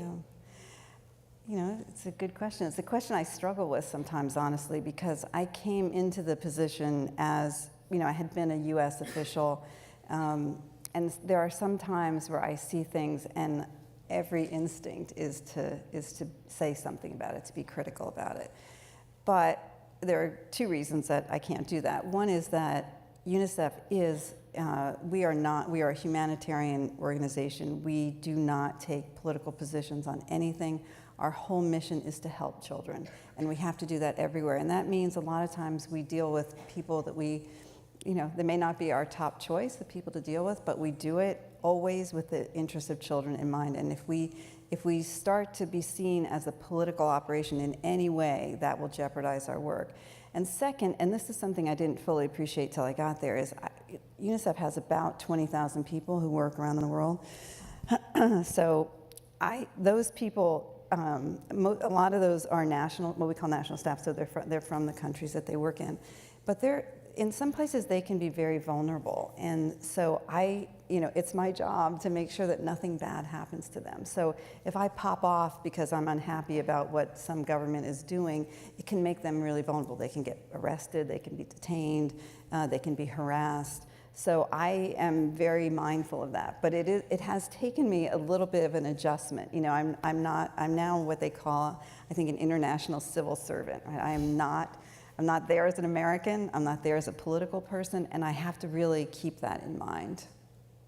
I think that's a really important point about, how do you ensure that the people that you are responsible for are best protected, but also the population that's participating in your programs are best protected. Sure. And we won't be able to work if if governments or even sort of non-state actors see us as partisan in any way, we won't be able to help the children that we're trying to help. So. Absolutely. Well, let me ask you one final question, Ambassador Russell. Since you've taken on this work, what are some examples of either young people making change for themselves or really innovative partnerships that you're super excited about and you want the audience to know that are promising? Well, I would say the young people are almost always kind of leading the way in countries, which is really fascinating to see. They are very outspoken. I don't know, maybe this is everyone in this generation in the world, I don't know, but they have a lot to say, and they have really valuable contributions to make. We see it a lot in the context of climate issues. That's a place especially where young people are pushing hard. They have a lot to contribute. They care about the future. They want to be heard. They want to have a seat at the table, and they're not really waiting to get invited, right? They're insisting, and I just love to see that, right? It's everything that we work for. We try to promote that, and it can definitely be challenging for these young people. But they're kind of impatient with us. When I say us, I mean my generation. A lot of you are probably a lot younger than I am, but I think they feel like you kind of put us into a mess in this world, and now what? We've got to fix it. So I think that gives me hope. I think we do have, to your question about partnerships, I would say, and I take zero credit for this because I haven't been there that long. I've only been there since February. UNICEF is an amazing organization, and the people who work in the field they're just incredible. They've done decades of work helping people. But even as good as that organization is, no organization can do this work alone. We cannot fix these problems alone. It takes all sorts of actors coming together, where everyone's trying to work more with the private sector, certainly countries. Most importantly, we have to work with the communities where we are, right? We have to listen to them. And this is sort of to my point about the young people we have to listen to, but everyone there has something to say. They understand what's happening in their community, and they have a view about what should happen to them. And any effort that we put forward that doesn't include them is really doomed to fail. It's just not going to work. So I think that one of the great things about UNICEF is we are out there. Like 85% of our people are in the field, our teams are in the field. So they know this, but it's a joint effort between UNICEF and so many other entities, but primarily with the people themselves that we're trying to help. Well, I think that's a great note to end our conversation on, both a note of hope as well as a call to action. Ambassador Russell, thank you so much for joining us today and for all your work.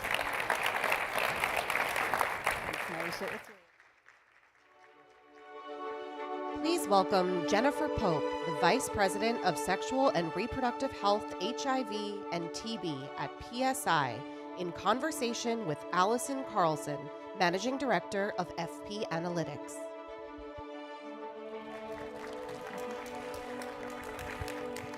That was such a great conversation. It was. And I'm excited about this one as it pulls on so many threads that have been discussed today. And I'm really excited to be here with you today, Jennifer. Thank you again for taking the time. We're emerging from, as Maisha was mentioning, emerging from the pandemic. And in the US, internationally, we are all very acutely aware of the importance of health to our individual health, to our community's health, and to overall economic well-being. And you've spent years working in Cote d'Ivoire, Mali, the DRC, and I'm wondering, from your perspective, and at this moment in time, emerging from the pandemic, what are you seeing as some of the biggest challenges that remain in terms of healthcare access? Well, thank you for having me. It's great listening to all the different speakers. And I think first I start thinking about gender equality, and there was a recent UN Women report that showcased that we're behind in reaching our gender equality goals. under the SDGs. And so already we're behind and having challenges.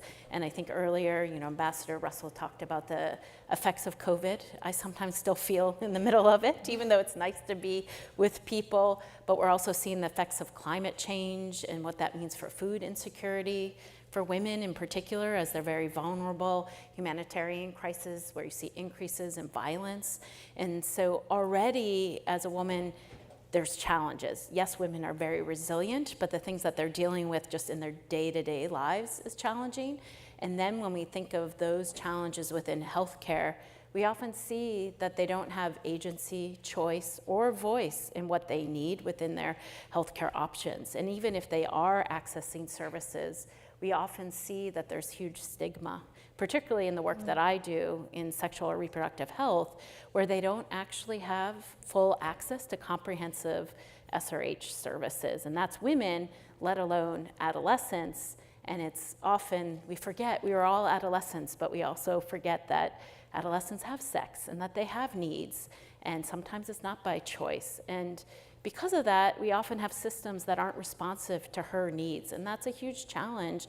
And I think we are way behind in a lot of our indicators because of the unresponsive systems. And you talk about the stigma and in countries, around the world, and also here in the US and in our own.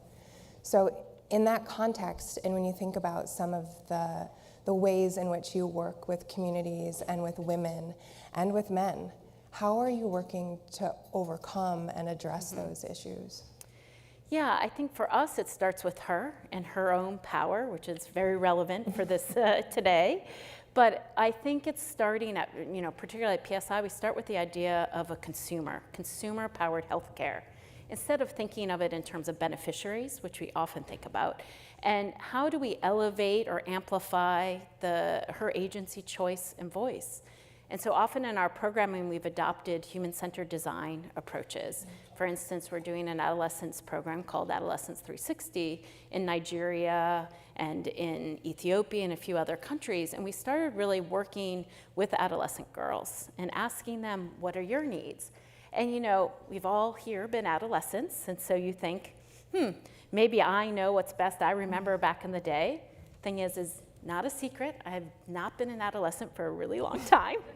So things change and needs change. And so it's really about how do we listen and what are their needs. And when we're working within SRH, often it's not the first thing that comes up to mind, but there's concerns about livelihood and economic prosperity, food insecurities. And so how do we work holistically and develop programs that resonate with them?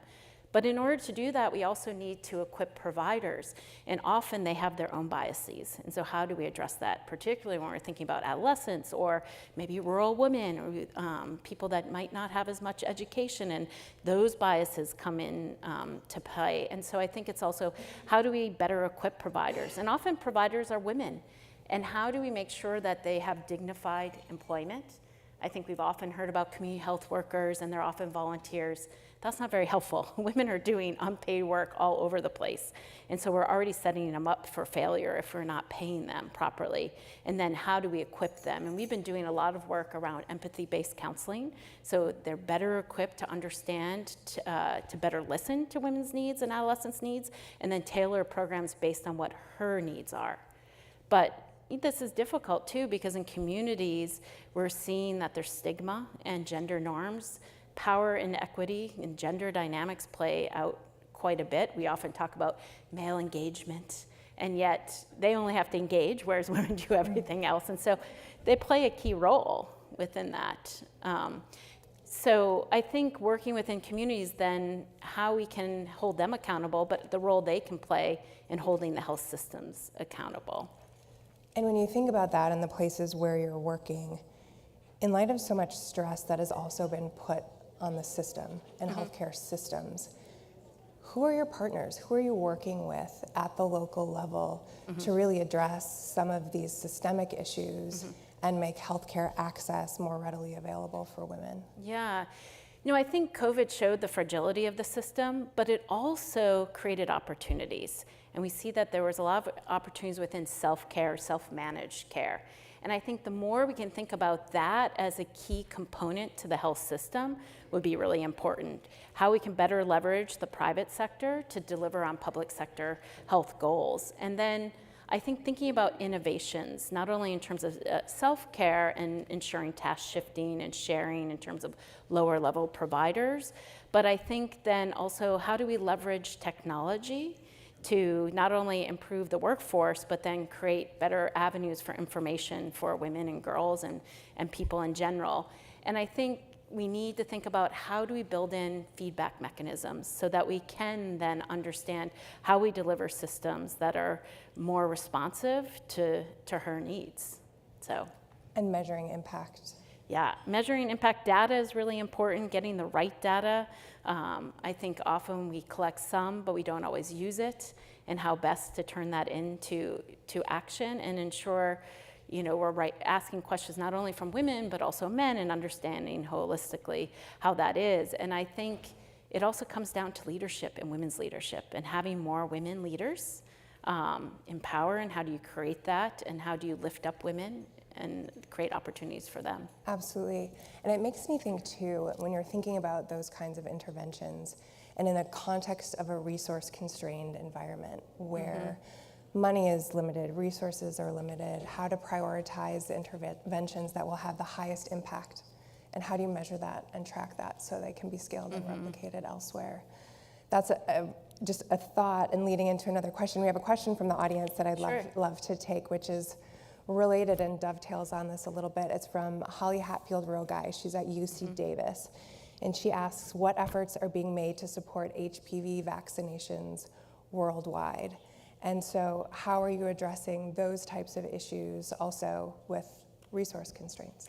Yeah, I think, just recently WHO came out with some self-care guidance, which included HPV self-sampling. And then so I think it's looking within the systems, what are the barriers, where can we apply different innovative solutions to then help magnify that impact? Because it is really hard. We have to think about partnership, avoid duplication.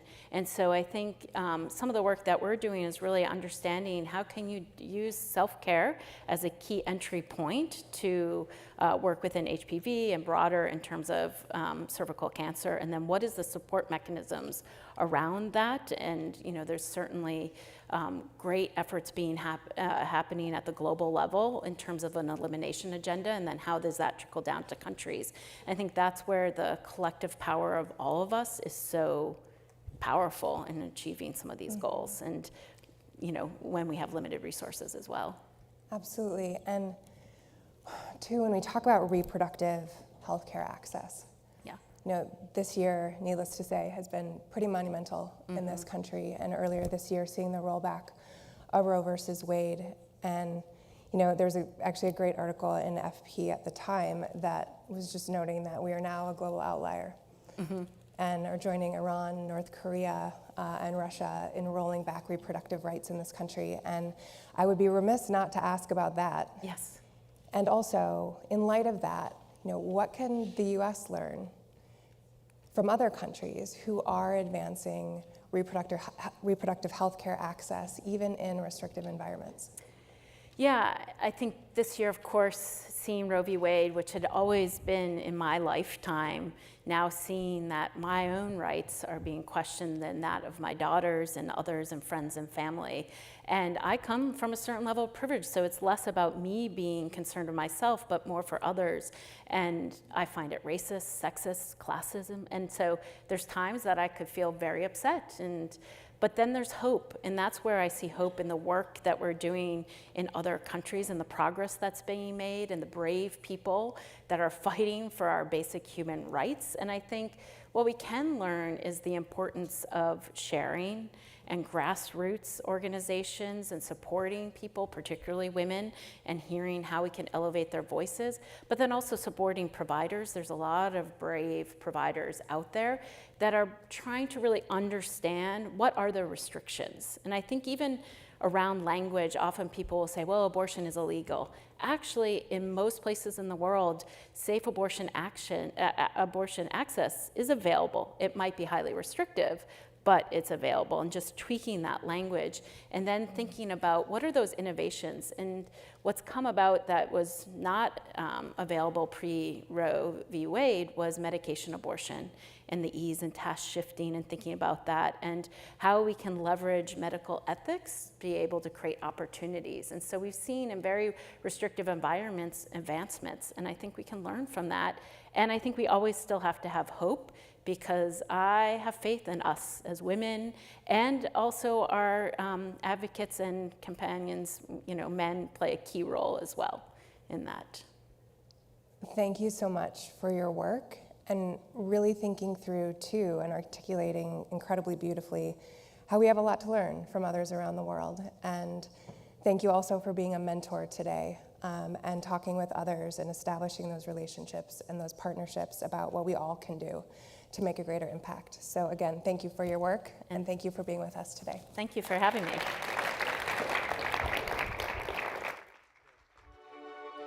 For our closing conversation this afternoon, please welcome actor and humanitarian Connie Nielsen and manager of the Human Needs Project, Jacqueline Oyugi, to the stage. They will be joined by CEO and publisher of FP, Andrew Solinger.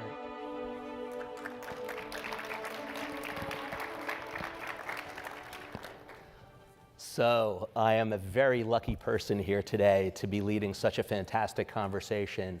I'm also a really lucky person to be part of an FP organization, if I can toot our own horn, to bring such fantastic people together for such great conversations. It has really been a thrilling day. I hope you agree, really substantive discussions, and this one will not let you down either.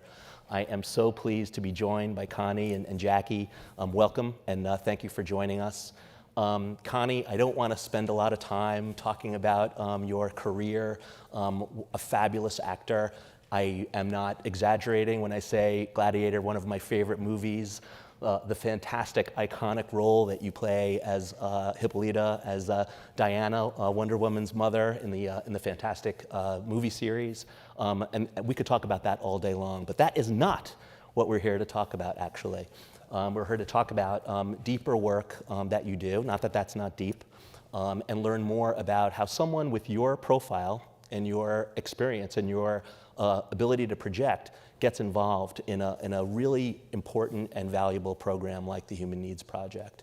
So I wanted to start off by, first of all, saying to our audience, please ask questions. We are going to field questions from the audience, both in person and online for this program. So absolutely, we'll spend some time on that and submit them, if you will, if you're watching virtually, because we want you to be able to interact with Jackie and with Connie. But Connie, let's first talk a little bit about how your personal story, how you came to see the need to create the Human Needs Project. How did that start? Just the beginning of that story. And then we could talk a little bit more about the Human Needs Project later. In 2010, I was with my family in Brazil, and this director flew there to ask me, please do this film. And I wasn't sure about the script. I didn't really know. So she showed me a picture of a young boy from Kibera. That was the first time I ever heard of this place. And it was a picture of a beautiful black boy, but his skin was completely white, covered in what looked like ash. And then she showed me another picture. This is why you need to do this film, because people need to know that this boy is also this boy. And now he was a perfectly beautiful black boy, no longer covered in what looked like ash. She said it was a $1.50 medication that changed him from looking like this for most of his 7 years. And then with that medication, he never had a problem again. And if you make this movie, you will help bring awareness of this. So of course I said, all right, okay, I'm going. And I went, and I had the incredible experience of meeting people from Kibera. And it is the biggest slum in East Africa. It's the size of just around Central Park, and around 500,000 people live there without any public services. We're talking no sewage system, no running water, no electricity, and basically people growing up generationally being unable to escape from a place where open defecation is completely normal. And so I went to work every day with people from this community, and they are as smart and as well-educated, as bright, and as driven as myself, but I returned home every night to a very different place than they did. Maybe you could just tell us a little bit about the movie itself. It really took place, it revolved around the slum, and it was a key element in the plot. I've watched some of it in Danish. I am not a polyglot like you. I didn't follow all of it. But maybe you could just tell us a little bit about what the movie was about, because it really did talk about the slum and dive into it. Absolutely. It dramatizes a story that is actually quite common. A child is adopted from a country in Africa, and by white people, and then this white mother brings her son back home to sort of acquaint him with his heritage. And in so doing, there is a mix-up, and he gets lost.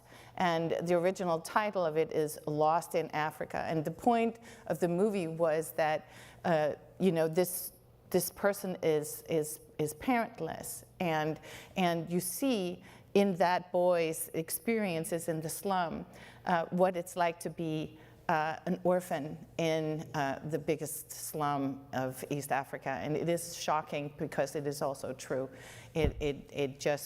My heart just went out to the kids living in those circumstances, and I met some of the most resourceful, entrepreneurial, bright people that I've ever met in my life. And they are living in this prison of poverty. So in this movie, you actually were working and being exposed to the slum and understood what it was all about. I might add, if I have my stats correctly, there's 500,000 people in this slum. There are 1 billion people living in slums around the world. This is not, that will double in 10 years' time. So we're talking about a huge issue that has, and by the way, it's an issue for everyone living there, but it bears specific importance when you put a gender lens on it as well.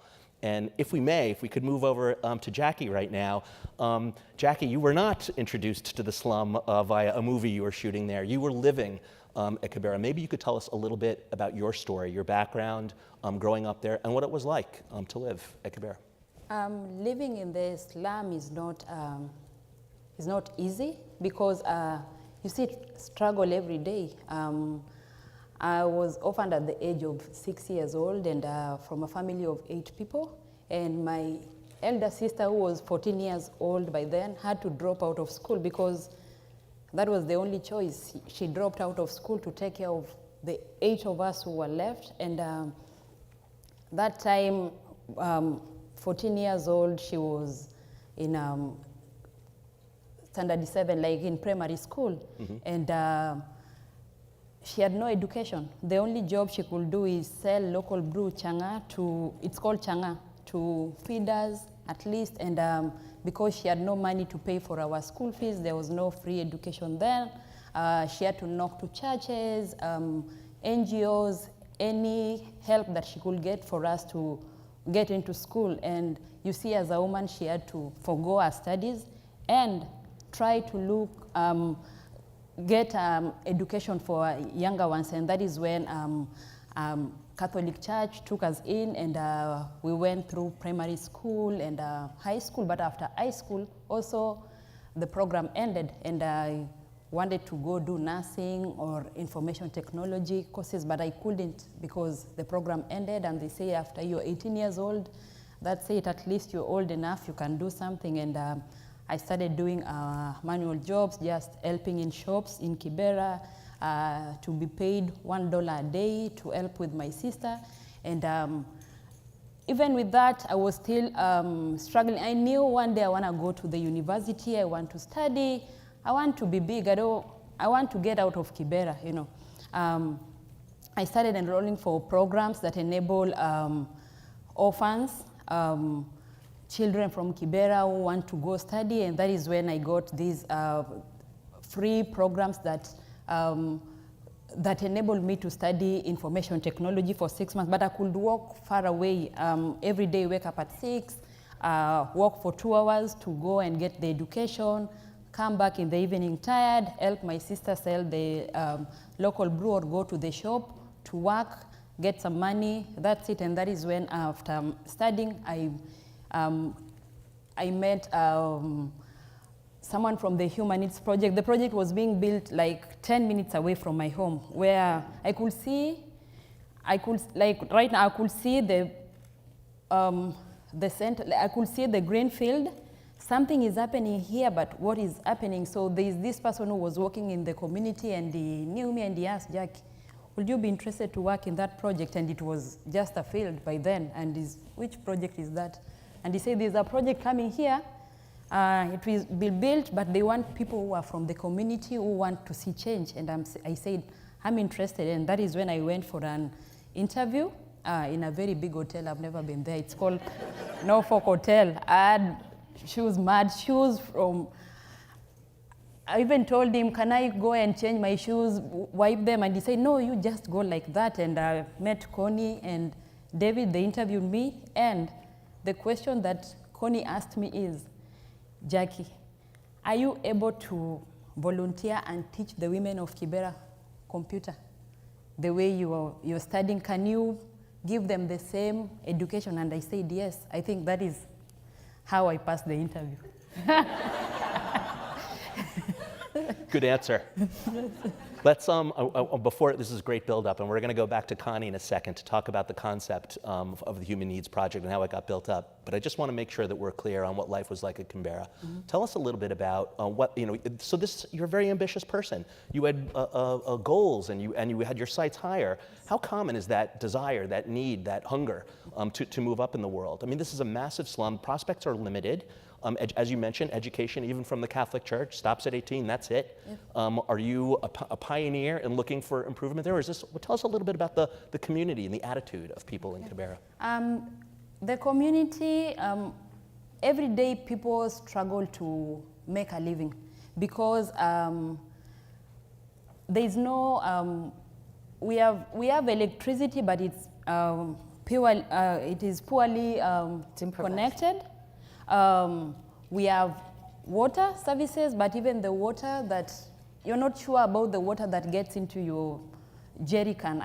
Like, we don't have taps connected into the house, so we fetch water from the tap outside through a vendor. So you're not confident of the quality of so the you're water. not even confident of the water that is in your jerry can because it is contaminated. It passes through pipes, and in those pipes there are cars that go through it and they break, and the water gets contaminated.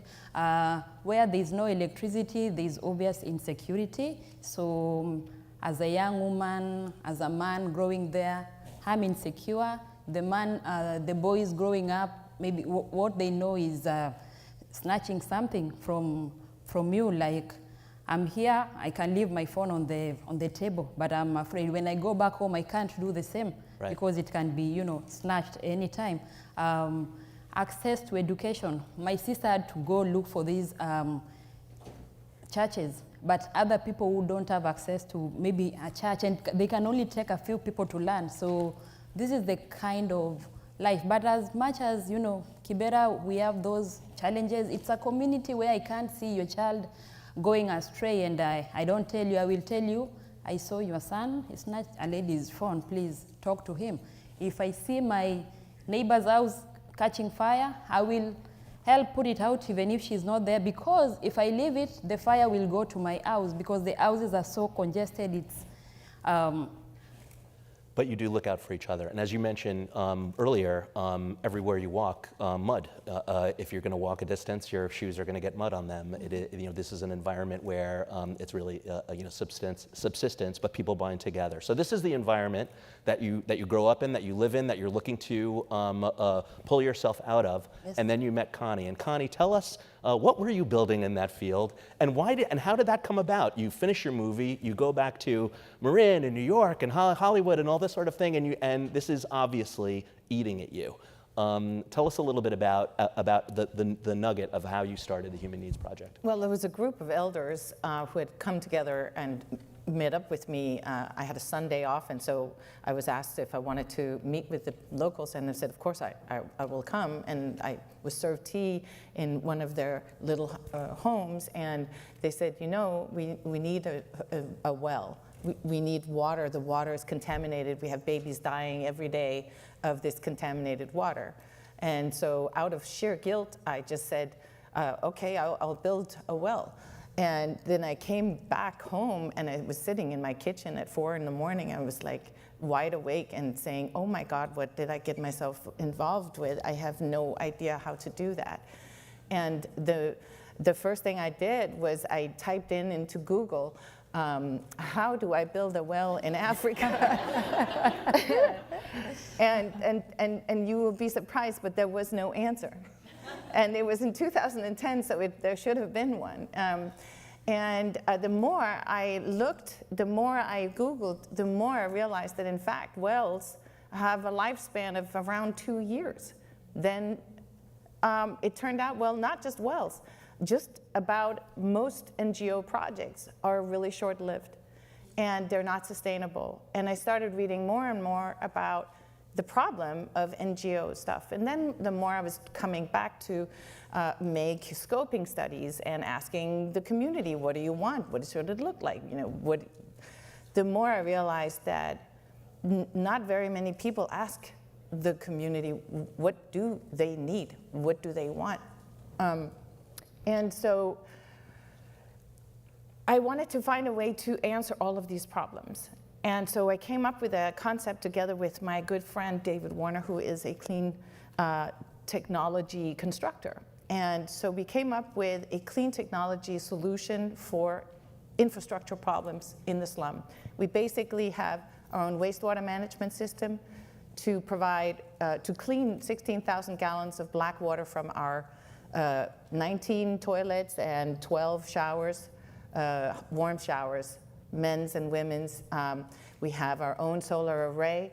We have our own well with 40,000 liters a minute capacity, like crazy stuff. And we realized that we did not really want to just solve the water problem. We wanted to solve the poverty problem.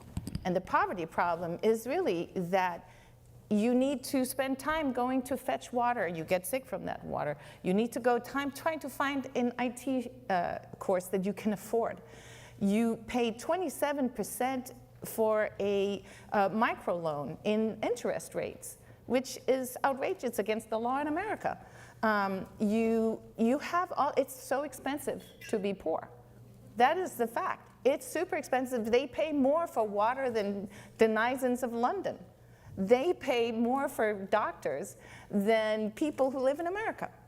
So it's insanely expensive, and it's also deadly. And so we wanted to come up with a place where it was fast, cheap, quick to solve the poverty issue, which is I can't get a job. I can't get a job that can take me out of poverty. So the center is there. It educates people.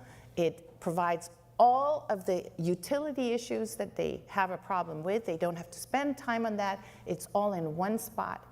And thousands of people use this service. When I met Jackie, I realized it wasn't just for the users. It was also who was going to own and manage this utility in the future.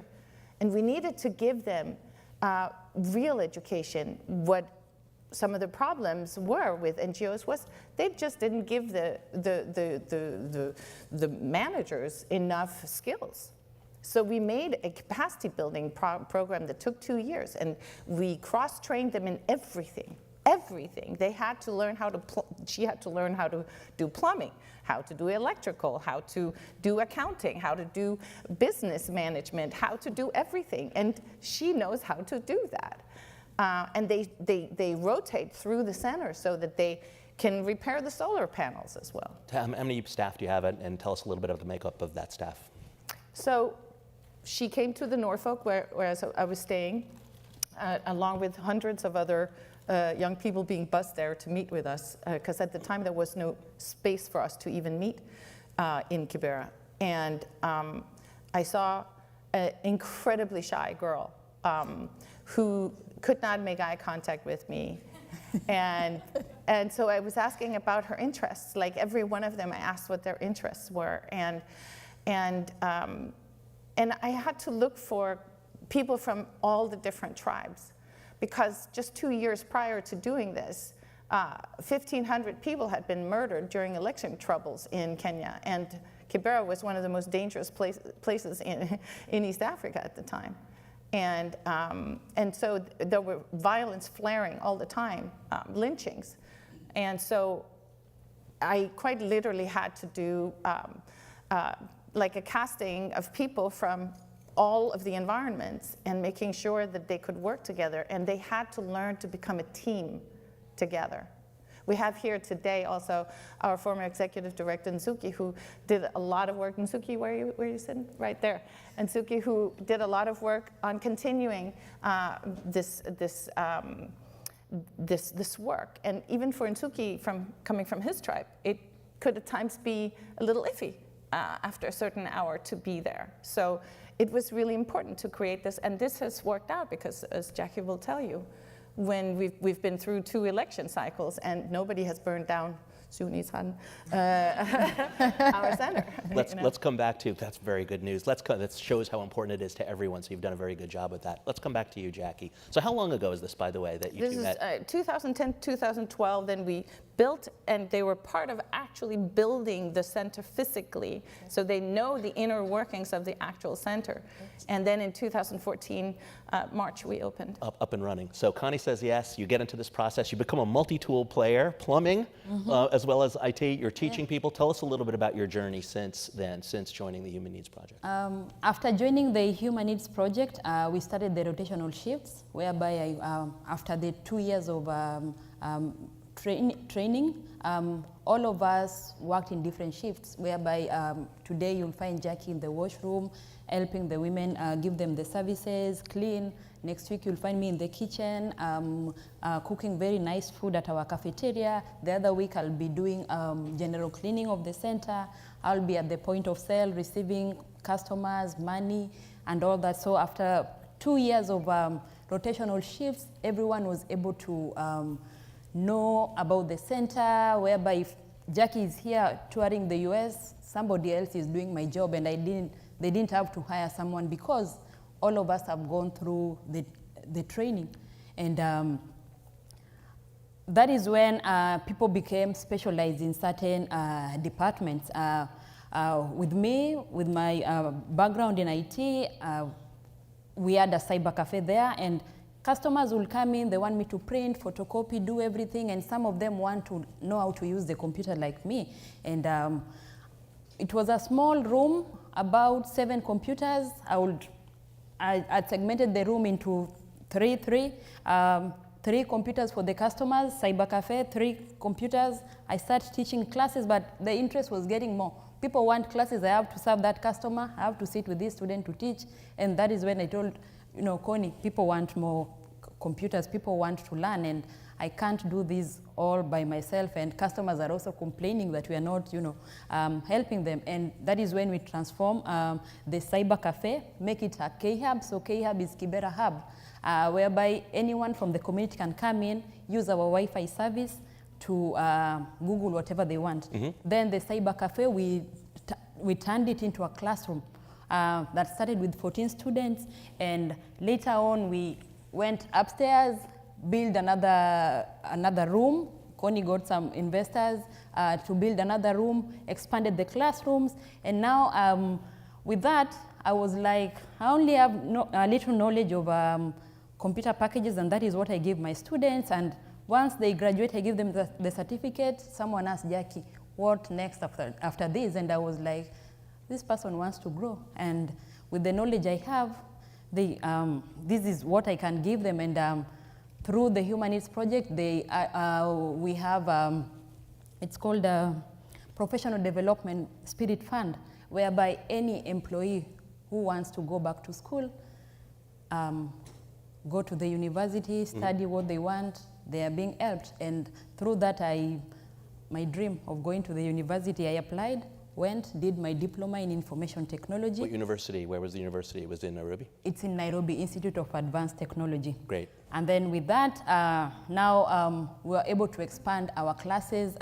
Those who want to do artificial intelligence, want to do web design, photography. We were now looking for partners, people who have the curriculums ready, people who can employ these students. We ask them maybe what skills do you need from, if you want to employ me, what skills do you need? And the person says, I need a person who can design websites for me. Okay, we get partners who can help with teaching the class. I go into the class, teach the students, make them ready. And you know, it's not just the skills. With time, we were just sending students to those people, but they were like, they need some work readiness skills. Just learning the classroom thing is not enough. Right. People, we want them to know how to dress, how do they speak in the interview. You know, the slum is composed of so many things. The mindset is not challenged at all. So they needed mentors, like to be taught about professional development. How do they maneuver in the workplace? And you know, just think big. Now you are not, don't think as a Kiberan, you are thinking as somebody who is now educated, okay? Go there and compete with the world. And so we started adding all those kind of skills. And now you didn't have to go through only computer classes. You have diversity of courses that you can choose from. Yeah. Go out there. Companies are there to employ you. And the students were coming back with success stories. Jackie is a success story. From the Humanities Project, I employed. I went to school, I'm able to feed my family, help my family, and my students also are coming back with good stories. Jackie, through the job I got, right now I'm independent. Right now, you know, I moved out of Kibera. Right now I'm able to pay for my brother's fee. I moved my mom from Kibera. How good does that make you feel? You know, it makes me feel good, and that is why, you know, still continuing, because we want to not only change one person's life, 1,000 people's life. If my dream is the whole of Kibera, no woman, no girl, my siblings, I have a 9-year-old kid that I left home, my sister is taking care of her. And anytime I look at her, I don't want her to go through the same thing, lack education, waste years. Even me, I had to like, waste 5 years just to take care of her first. Now that she has grown, that is when I had to go back to like school, and now I'm pursuing my dreams because she's old enough. So we want the same thing for the young girls growing in Kibera. Get access to education anytime you want, you know. We're gonna come back to this. Okay, so where are my folks? We are so far out of time. We're gonna keep going though. So is that okay? Can we get a couple of extra minutes? Is that all right? Good. Let's do that. You're both going to heaven, by the way. I don't know that I'm going to see you there, but this is an incredible story. I want to come back to how much contact are you having with Connie through all of this and this experience that you're telling me and all of this growing? Mm-hmm. Is Connie setting up her, you know, okay, I built a town center in Kibera, and now I can go back to making movies? Right now, Connie is empowering us. She's been empowering us to take over the center. So Connie is like, I think, Connie, you want to go back to movie, and Jackie can take over the center, because, you know, the next CEO, because we are serving this community. Kibera has how many communities? But we are serving this community called Katwekera. But you find a student coming from very far away, coming to the town center to access our service, and they want the same service, the same center in their village. Yeah. So Human Needs Project plans to replicate this center in all over Kibera, and who is going to manage it? Connie is busy. Jackie is here. Other managers in Kibera are there who will manage those centers. Sounds like we need more Jackies too. Is really what's required here. Let's so much we're wanting to cover and we're not going to be able to cover, but let's do a little speed round here. Tell us what you're doing here in the U.S. right now and some of your ambitions, because you're on an interesting trip. First time in Washington. Yes. Running around. Tell us a little bit about what you're doing in the U.S. right now and what you're looking to do. Wow. I came to the US in June, so I'm here for 6 months, which is ending next week. I came for a visit, cultural exchange program in upstate New York, whereby I was helping in the summer camp with I was helping the summer camp with maybe computer classes for the students in the summer, doing Zumba, anything cultural, like showing them Africa, and now they show me how the US is. And then after the 3 months of summer camp, I went to Boston, and that is where I was taking fall classes, but it was difficult for me to get into a physical class, but I was doing I'm doing online classes, which I just concluded yesterday, and I've been going around looking for colleges that can enable me come back here, study, because I still want a degree. I've not given up. I still want a degree. You're going to get one. That is my journey here. You've already gotten a degree of life, but you're going to get that degree. And where are you off to after this? Right now, today I'm going to New York, and then leave from there, go back to my country, continue doing the amazing job. Wonderful. At Human Needs Project. I wanted to ask, as we wrap up here, and I promised to get a question, and we're going to do that too. Tell us a little bit about what the Human Needs Project needs. And by the way, if you haven't, go to humanneedsproject.org. Some great background, Connie's story, and how this all came about, and you can really see the center and understand how it operates. It's cool. But first of all, how are you doing this, Connie? Funding it, where are you getting the resources, and how can we help, and how can others in this room help? Well, I mean, we're doing a virtual gala next week on the 6th of December. You guys are so welcome to look us up on our social media. You can see, and we will talk about the many, many, many amazing things that the center continues to do, not just for each person coming in there, but also out in the community. We are invested in food security. Nsuki here set up an incredible aquaponics urban agriculture program that has has grown more than 3.5 tons of vegetables for children of very vulnerable families. We have provided Kibera with its first 1.5 mile of street lights, vastly reducing risks to women, especially at night, due to sexual violence or gender-based violence. And we would love for you guys to do what you can. Maybe take contact with us, mentor these young people. If any one of you are working at universities, know that Jackie and other young managers would love to do a management course, or in Jackie's case, she wants to do computer engineering. She has a daughter that she would like to bring with her. If anyone is at the State Department, can you please help it make it easier for them to get in here? And of course, always support, because even though we are a very we basically are a very tight unit. We spend money on nothing except the center and its people. We just basically funnel everything directly to Kenya. So anything that you want to support with, it goes straight to the center. That's great and fantastic, and we look forward to helping. And do go to the website, and you'll see more about this. One last story, and that story is how you came to be here with us today and have this discussion. So the way we put these events together is we try and find first of all, great partners to help support the event. We try and find the most poignant and impactful speakers that I hope you agree that you've heard from today. Great mentors who can lead luncheon discussions. So it's a lot of folks who, over the few years that Diana Marrero has put this fantastic event together, that we know and that we network with. But this is a little different. You actually reached out to us, and tell us a little bit about that. Well, I got the invitation and I looked, oh, this looks really good. And I'm looking at all of these wonderful, incredible women.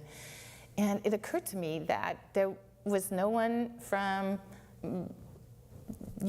Jackie's experience on there. And if we're trying to bring her power back, if we're trying to empower women, we have to be, yes, intersectional here, but everywhere. All over the world. And I asked them if you would consider bringing in the voice of someone from Kibera, you know, to say, well, what do they need in order to be empowered too? And they were very gracious and immediately wrote me back that they would be very interested in doing precisely that. So I'm very grateful for this venue and the chance to allow people with Jackie's experience to share that with you guys tonight.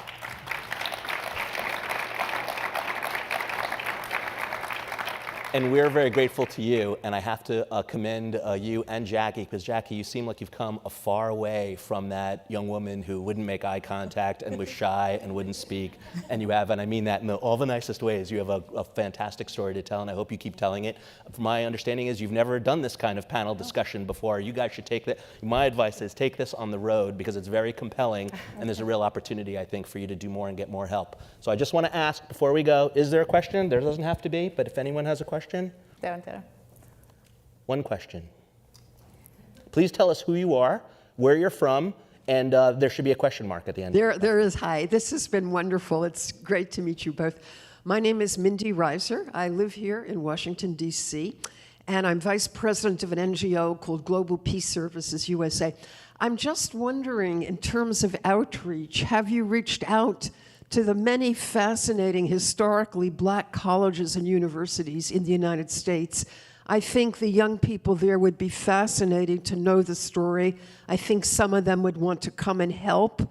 I think they would want to spend some time there. So think about that. It's an extraordinary resource. Right here, of course, we have Howard University, and we also have the University of the District of Columbia. So maybe spend a little time doing some sleuthing there.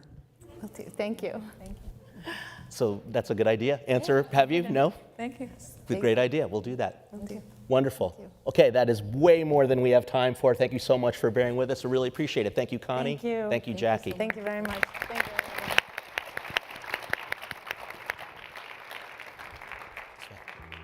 Please welcome back to the stage Diana Marrero.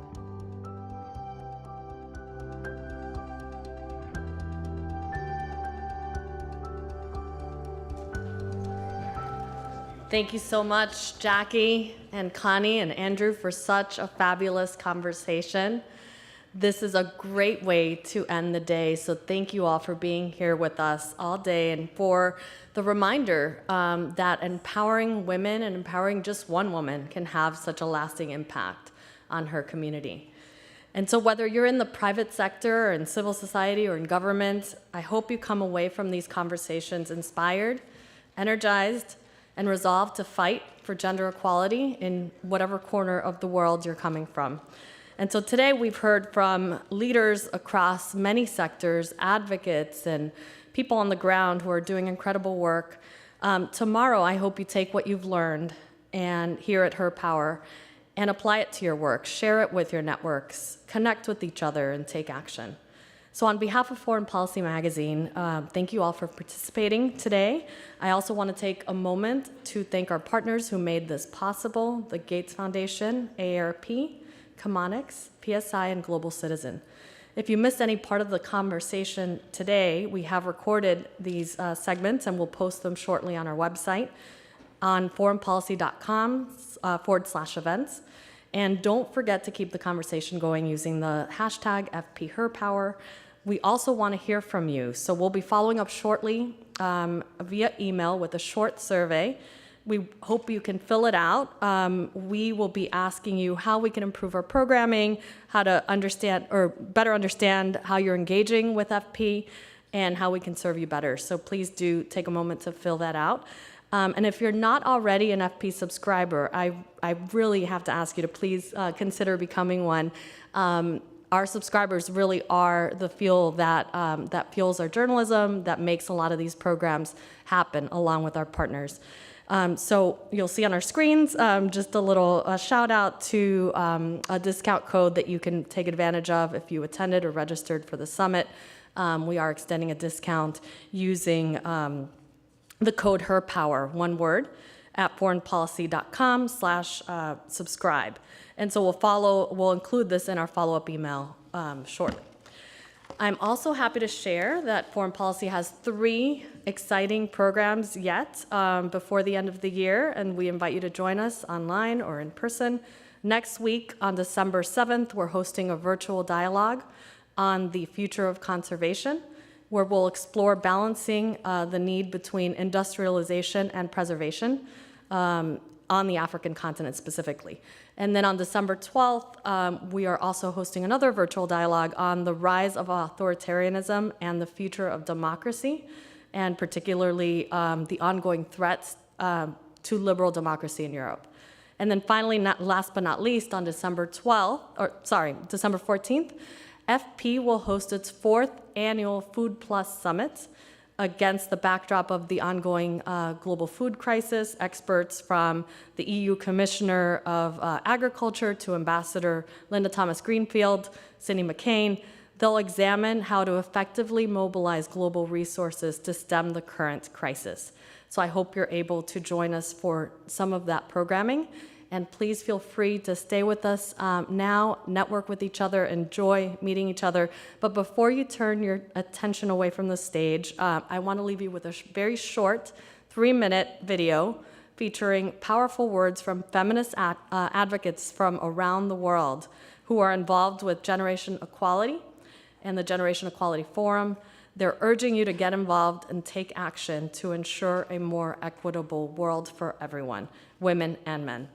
And as UN Women has found, at the current rate of progress, it will take nearly 300 years to achieve full gender equality. I can't wait. Can you?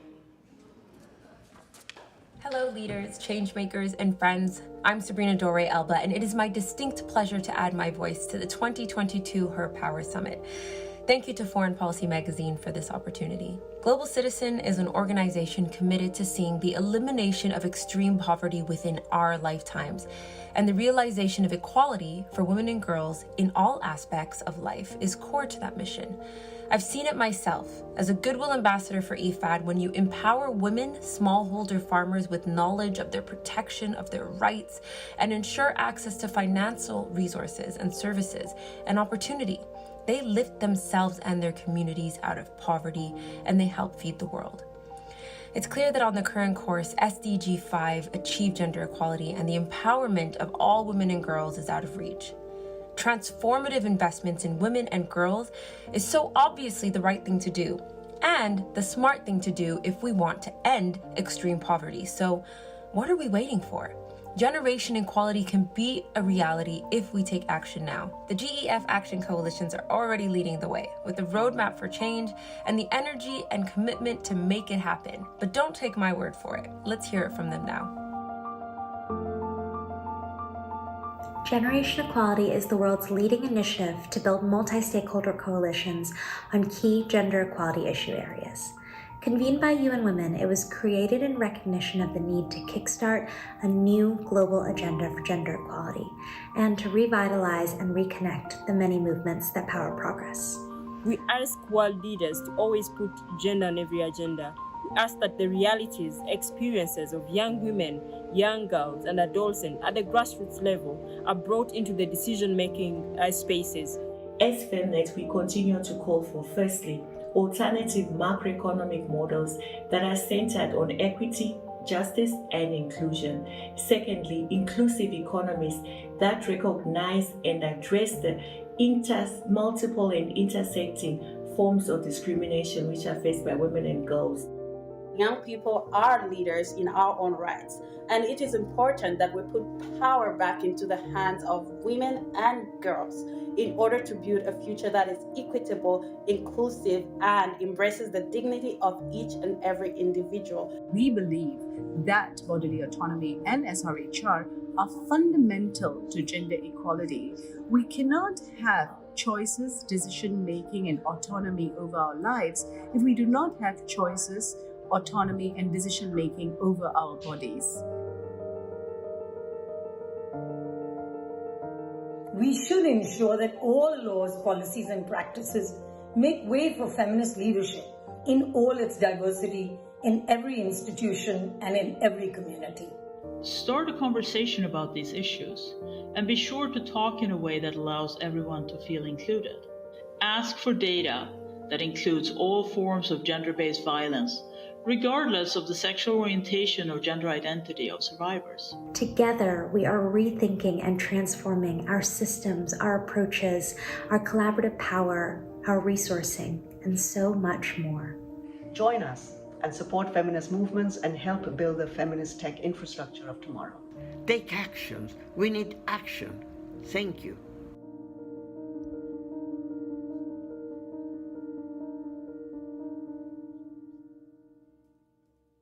Thank you for joining us at FB's Her Power Summit. Please feel free to continue networking and connecting with each other. Also, don't forget to subscribe to Foreign Policy using promo code HERPOWER at foreignpolicy.com/subscribe. We hope you have a great rest of your day.